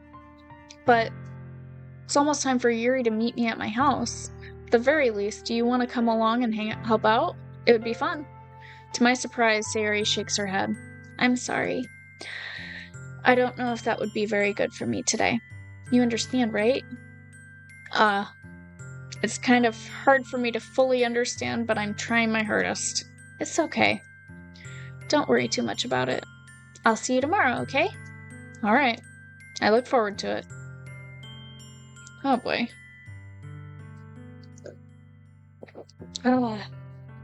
I say goodbye to Sayori and exit her house. On the way home, I find myself still feeling uneasy. But it's hard for me to keep thinking about it when Yuri is about to come over too. I think Sayori is right. I shouldn't be worrying too much, and we're definitely going to have a great time tomorrow. I should just focus on what's ahead of me. As I approach my house, I see something that makes me feel a moment of panic. Yuri? Thank goodness. You're a little early. I'm sorry I wasn't home yet. Were you waiting for a long time? No, I just got here. But I started to get really nervous when nobody answered the doorbell. You always could have texted me. If I had known, I would have reassured you and hurried more on my way home. I suppose that's true. I didn't think of that, for some reason. It should be common sense to do that, but I decided to ignore it. Anyway, let's go inside. I see you brought a lot of stuff with you. That's right. And did you manage to find everything I asked you to buy as well? Yep, pretty much. At least I hope I got everything right. I'm sure it'll be fine. I take Yuri to my room. The first thing she does is glance around curiously, which makes me feel anxious. It's so clean. I cleaned it before you came over, so that's very considerate of you to do. No, it would be I'd be really embarrassed for my room to be a mess while you were here. Well, I do enjoy cleaning. I would have gladly helped you clean. That would be even more embarrassing. Wait, don't look in there. I snatch Yuri's wrist, which is in the process of opening a desk drawer of mine. I'm sorry. I wasn't thinking for some reason. I was just spacing out. It's fine. I let go of Yuri's wrist. She puts both her hands firmly in her lap as if making sure she's keeping track of them. So, should we get started? Yes. I have a few things planned that you can help with. Decorations and other atmospheric enhancements. Atmospheric enhancements? You know. Mood lighting, aromatherapy candles. Oh, wow. I didn't know you planned on taking it that far. Of course. I want to help take our guests to a faraway place. Although, many will stop by just out of curiosity. And for cupcakes, I guess. I'm determined to provide an experience that will leave them wanting more. That's great. It's easy to forget that you're a pretty intense person. Oh my god, so much talking is making me, die. Intense? I guess that's the best way to put it. Is that a bad thing? No, not at all. It's something that I like about you, actually. Is that so? That makes me feel relieved and kind of happy. Yeah, no need to be so anxious. You can relax a little. Relax. I brought some things for relaxation. I was going to use them during the poetry event. Oh yeah? Like what? Let's see. Yuri rummages through her bag. She pulls out a few candles and a wooden cylinder-shaped object. I did some shopping on the way here, so I happen to have these in my bag. I plan to cover the windows in black paper and use the candles to light the room. I think that would be amazing, don't you? Yeah, that would be really neat. What's that wooden thing, though? Oh, this? It's a diffuser for essential oils. How familiar are you with aromatherapy? Not familiar at all. Is that so? It's one of my favorite contributors to a positive atmosphere. Depending on the oils or herbs you choose, you can change the mood of the air itself. You can even feel it permeate through your body. Relaxation, positive energy, romance, reflection. It's almost like magic. Yuri takes the cylinder and pushes a switch on the bottom. In just a moment, a thin ray of vapor begins to spout through a small hole in the top. Wow, that smells wonderful. What kind of mood is that one for? This is a jasmine essential oil. It smells a little sweet and flowery, right? Yeah, that's a good way to describe it. I chose jasmine for the event because it provides more than relaxation. Jasmine enhances your emotions and helps you feel them flow through your body. You feel warmer and your heart pounds more heavily. Don't you think that will be perfect for sharing our poems? It does sound suitable. But you seem to know a lot about this, so I'll trust your opinion with anything. Yuri smiles gently, clearly enjoying herself. She again reaches into her bag and pulls out several spools of thin ribbon. What are those for? Well, did you purchase the origami paper I asked you to get? Yeah, I have it over here. We won't be using the paper for folding origami. What I'd like to do is write a different word on each paper. We'll need about 100 of them. Oh, yeah? What will those be used for? Well, I'm going to cut pieces of ribbon to hang from the doorway of the classroom. Then we can fasten the paper to the ribbons to create a— fuck, I skipped that. Wouldn't that be beautiful? It would also catch the eye of those passing by the room. It may attract some to peek inside. That's really creative. I had no idea you'd be so good at this, Yuri. Is that so? Well, I suppose I do get a little intense, as you'd put it. Yuri giggles with red cheeks. Is it just me, or is she more relaxed when it's just the two of us? Or maybe it's the excitement she feels from sharing something that she enjoys. Here's a marker, Sparkles. You can write any characters you want. I'll help you once I finish cutting the ribbons. Alright. Sitting on the floor together, the two of us get to work. I carefully draw a different character on each paper, doing my best to manage my bad handwriting. Yuri unravels a long strand of red ribbon to her desired length. Then she reaches into her bag once more and pulls out a pocket knife. The knife is strangely beautiful. The silver handle has an intricate pattern of waves etched into it. The blade itself is gently tinted blue. That's no ordinary pocket knife. It looks really fancy. Well, embarrassed, Yuri looks away. What is it? You're going to think it's weird. Yuri, whatever it is, I have no reason to judge. To each their own, you know? If you promise you won't be weirded out. Yeah, I promise. Alright. The thing is, I'm kind of into knives. They're just so pretty. I can't help it. I don't know what it is. Combination of craftsmanship and the fear of danger, maybe? Oh, what am I saying? Please don't think for this. You're laughing at me. No, I'm laughing at you. It's just funny how nervous you get about sharing. It's an interesting thing to be into, I guess. But I think it kind of suits you. Suits me? Yeah, it's kind of intense. Haha. Besides, it's a really cool looking knife, I can't deny that. It is, isn't it? Yuri relaxes her expression once again. Would you like to hold it? Sure, I'll check it out. Yuri carefully hands me the knife with the handle facing me. I take it and turn it around in my hands. It feels heavy and extremely solid. Where do you even get a knife like this? Curious of its sharpness, I feel the point of the knife with my index finger. Ow! Sparkles! Why did you do that? I didn't expect it to be that sharp. I barely touched it at all. It's my fault. I should have warned you. This knife is extremely sharp. It can cut through skin like it's paper. Oh no. A small drop of blood trickles down the side of my finger. Yuri takes my hand and gives my wound a closer look. She stares at it and noticeably fidgets. If you're squeamish, I'll go wash it off now.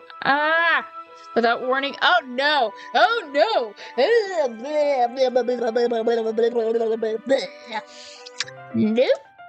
I feel gross. Startled, I instinctively pull my hand back. Oh, please forgive me. I wasn't thinking. Yuri lowers her head, her face burning up. Yuri, that's the most embarrassing thing I've ever done. How could I do something like that? I'm sorry. Sure, it was a little weird, and it took me by surprise, but I guess she was trying to help, right? Yuri, I think you're overreacting a little. She doesn't lift her head. What if she doesn't recover from this for the rest of the afternoon? Alright, you know what? This might be a stupid thing to do, but I do it anyway. I take Yuri's hand and lick her index finger in return. Sparkles! Did you really just do that? Now we're even.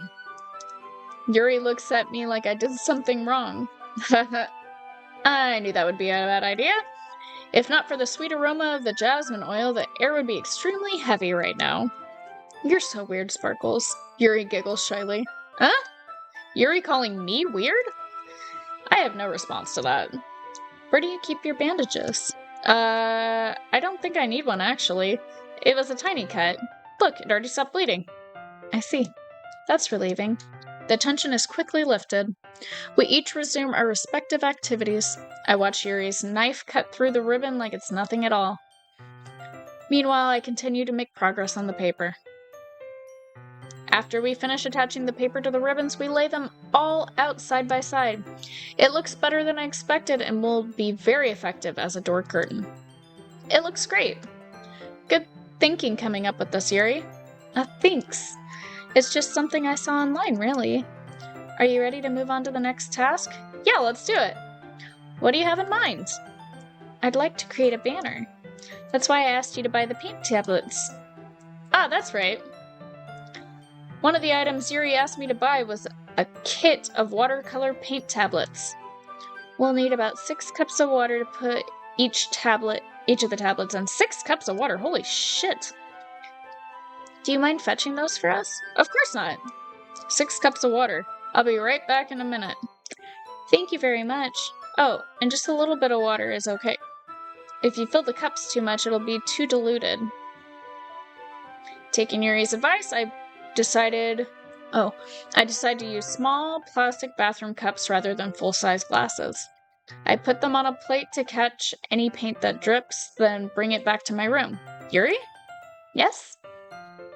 I come in to see Yuri quickly unrolling her sleeve, pulling it back over her arm. Oh my god. Nothing. Your face is a little red. Is it too hot in here or anything? No, not at all. There's nothing wrong, so let's mix the paint. Yuri hurriedly dismisses me and takes it upon herself to unwrap the tablets, dropping them into the cups. So, I thought we would do something simple that would look very nice.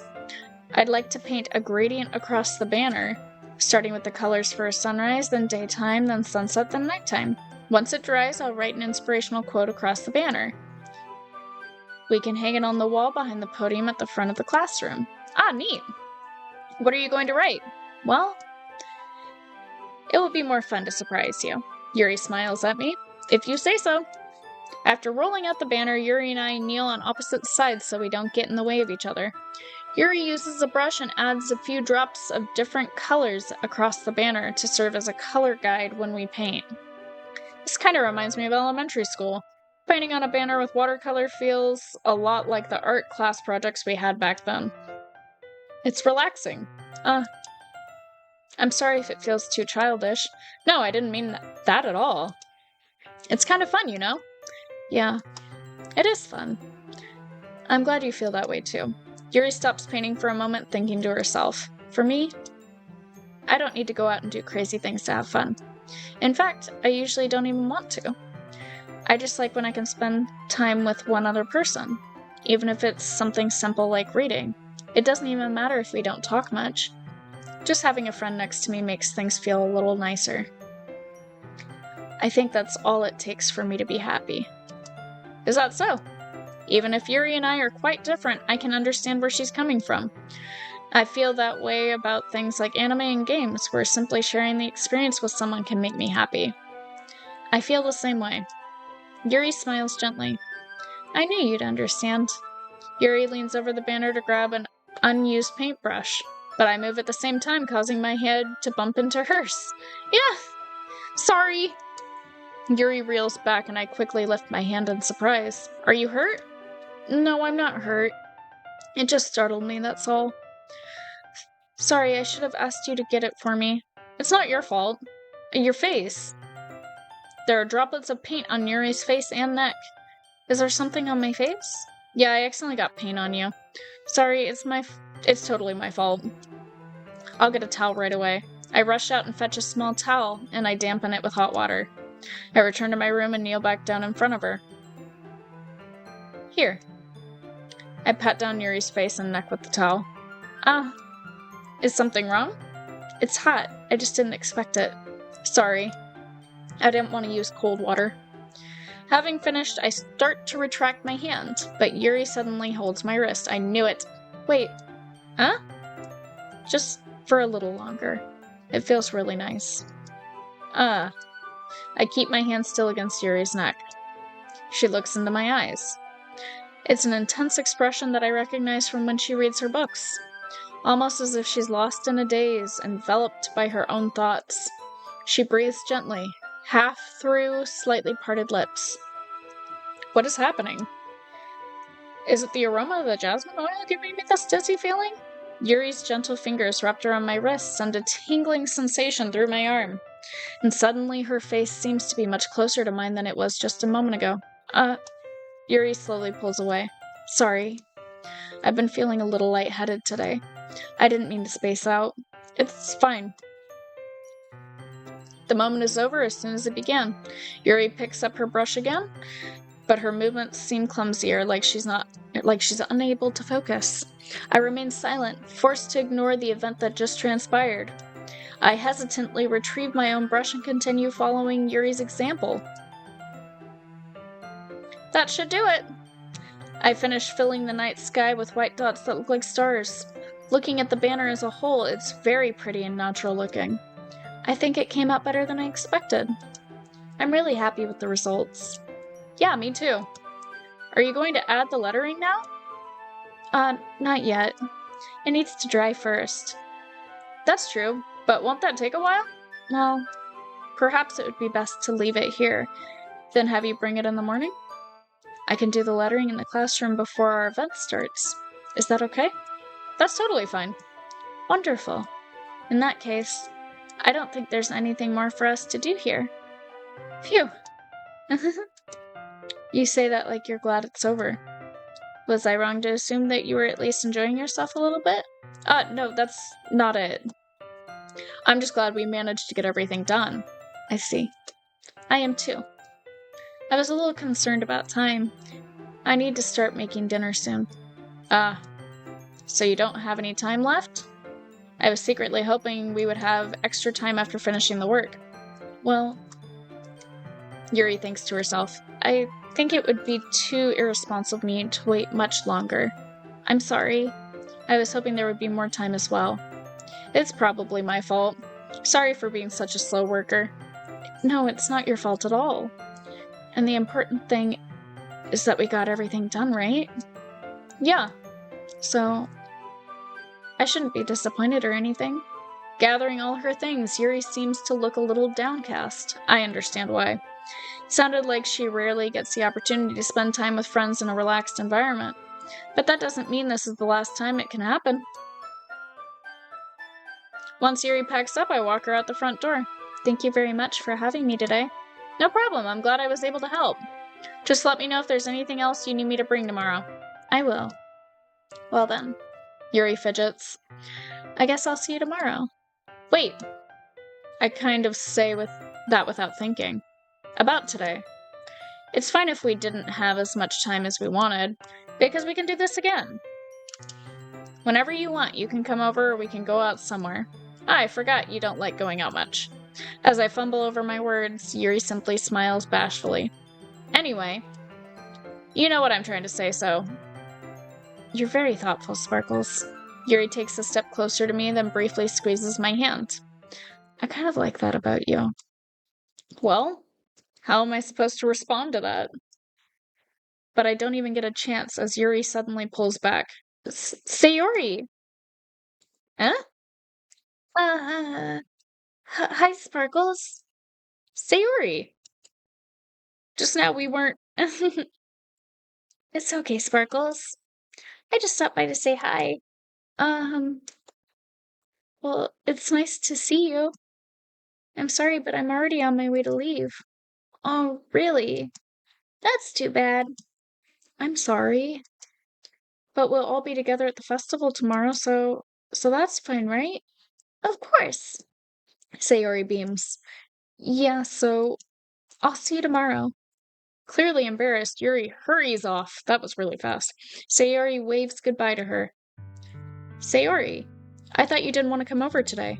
Well, I tried staying in my room, but my imagination was being really mean to me. So I had to come over here and see it for myself. See what? What are you talking about? You know, how much fun you were having with Yuri, and how close you got to her. It makes me really happy that you made such good friends. Oh, that's all that matters to me. Tears start to fall down Sayori's face. That's all that matters to me. Why am I feeling this way, Sparkles? I'm supposed to be happy for you. Why does it feel like my heart is splitting in half? It hurts so much. Everything hurts so much.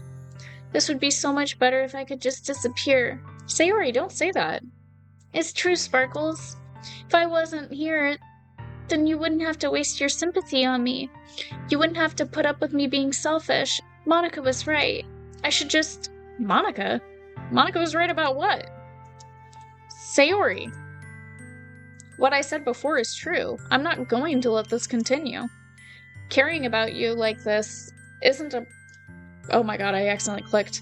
It's something that makes me happy. It's something that I wouldn't trade for anything else. So even if it takes an entire lifetime, I'm going to be by your side until you don't feel any more pain. But... Sayori looks away. I put a hand on her shoulder to reassure her.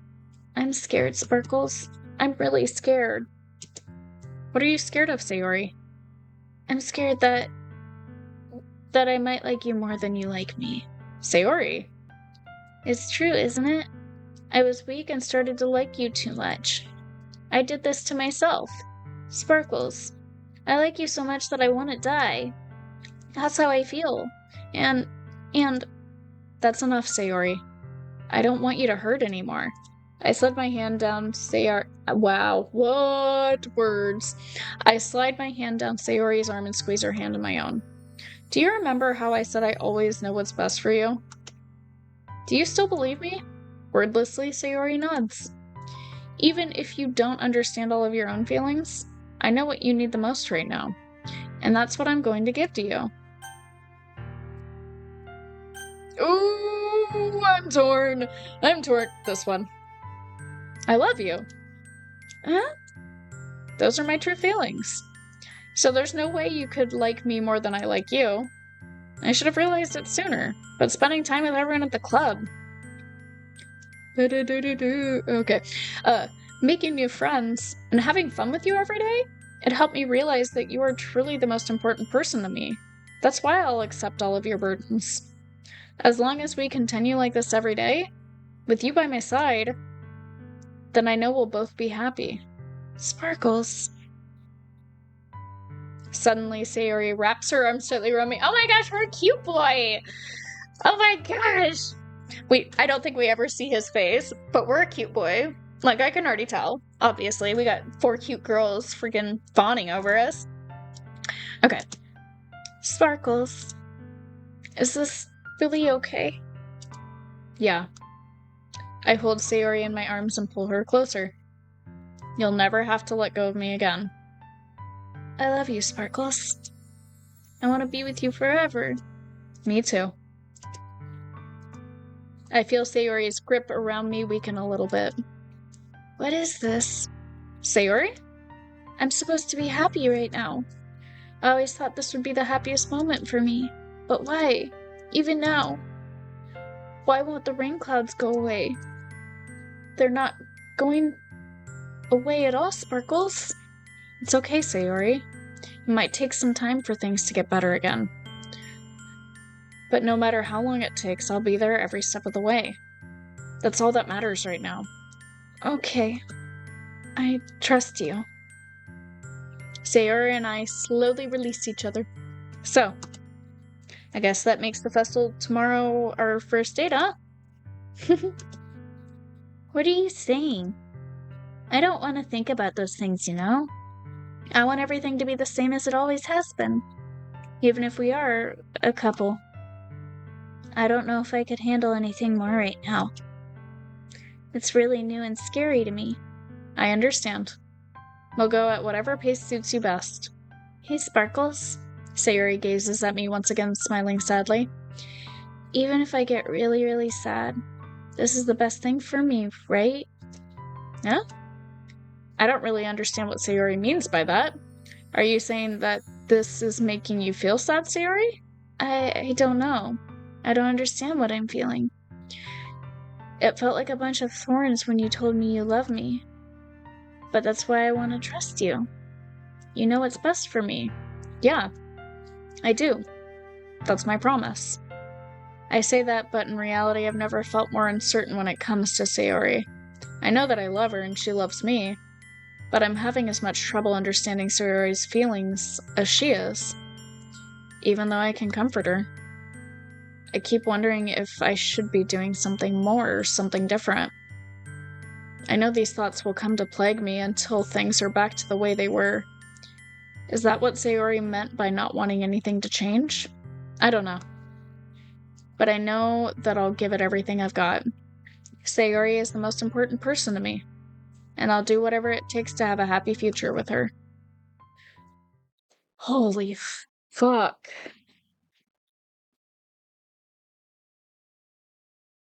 Okay, we're gonna go through the morning, and then once it gets to the school, we're gonna end this episode because I'm tired. It's been almost 4 freaking hours.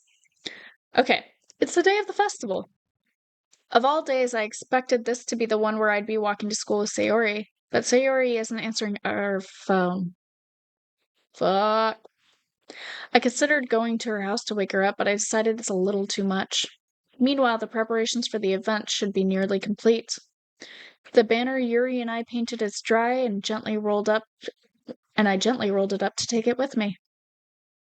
She sent me a pleasant text reminding me not to forget anything, and I reassured her. Funnily enough, I probably feel the same way as Natsuki about the event. I'm more excited for it to be over so I can spend time with Sayori and Yuri at the festival. But knowing Monica, I'm sure the event will be great too. Do I keep going? We'll keep going for a little bit. Sparkles! You're the first one here! Thanks for being early! That's funny, I thought at least Yuri would be here by now. Monica is placing little booklets on each of the desks in the classroom. They must be the ones she prepared that have all the poems we're performing. In the end, I found a random poem online that I thought Monica would like and submitted it. So that's the one I'll be performing. I'm surprised you didn't bring Sayori with you. Yeah, she overslept again. That dummy. You'd think that on days this important she'd try a little harder.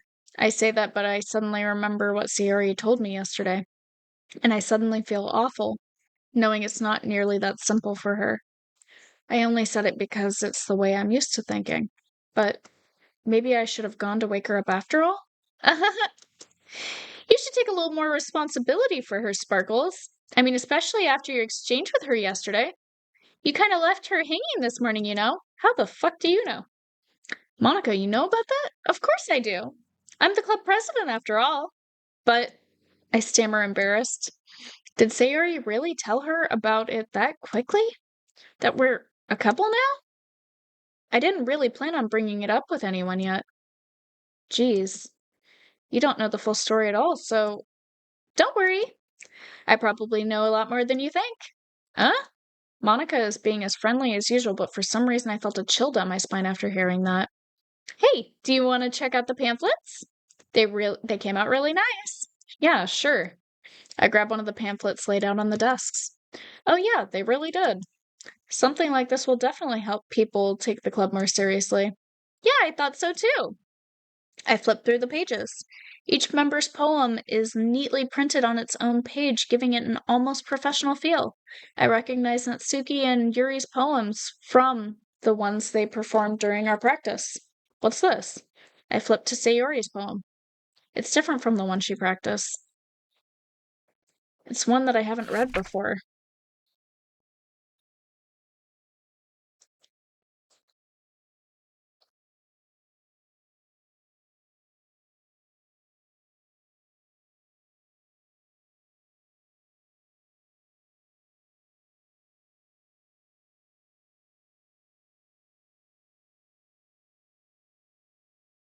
What the hell?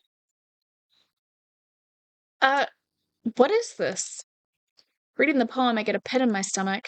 Sparkles? What's wrong? Nothing. This poem feels completely different from everything else Sayori has written. But more than that, I changed my mind. I'm going to go get Sayori, so, well, alright. Try not to take too long, okay?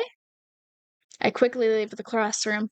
Don't strain yourself, Monica calls out after me. I quicken my pace. What was I thinking? I should have tried a little bit harder for Sayori. It's not a big deal to at least wait for her or help her wake up. Even the simple gesture of walking her to school makes her really happy. Besides, I told her yesterday that things will be the same as they always have been. That's all she needs and what I want to give her.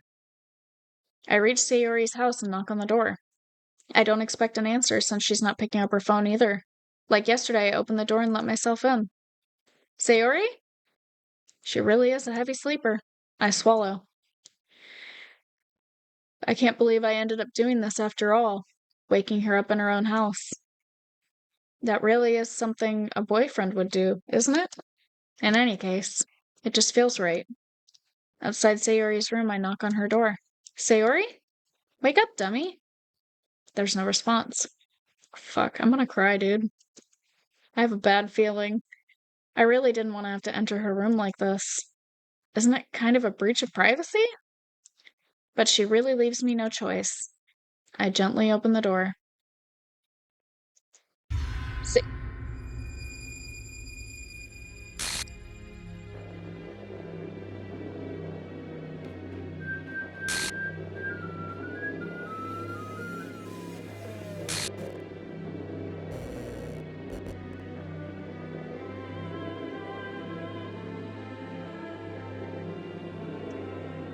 the hell?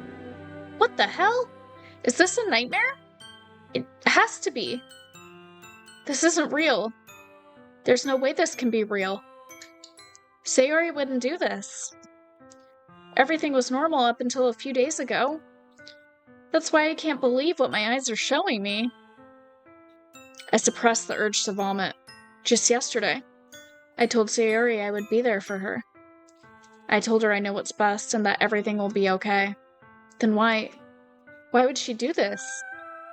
How could I be so helpless? What did I do wrong? Confessing to her? I shouldn't have confessed to her. That's not what Sayori needed at all. She even told me how painful it is for others to care about her. Then why did I confess to her and make her feel even worse? Why was I so selfish? This is my fault. My swarming thoughts keep telling me everything I could have done to prevent this. If I just spent more time with her, walked her to school, and remained friends with her like I always had been, then I could have prevented this. I know I could have prevented this. Screw the literature club. Screw the festival. I just lost my best friend. Someone I grew up with. She's gone forever now. Nothing I do can bring her back. This isn't some game where I can reset and try something different. I had only one chance, and I wasn't careful enough. And now I'll carry this guilt with me until I die. Nothing in my life is worth more than hers, but I still couldn't do what she needed from me, and now I can never take it back. Never. Never. Never. Never. Never.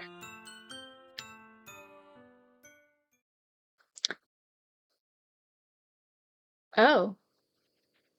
Wait, was that the end?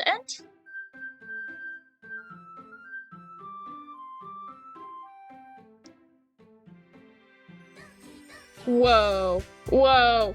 Whoa. Whoa. Oh. Sayori's gone.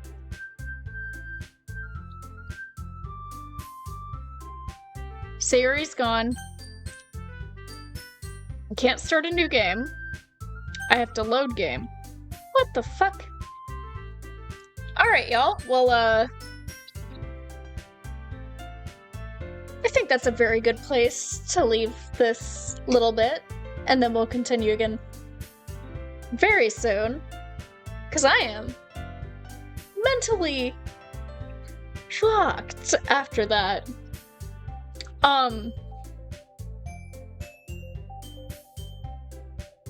Wow. That screwed with me so hard.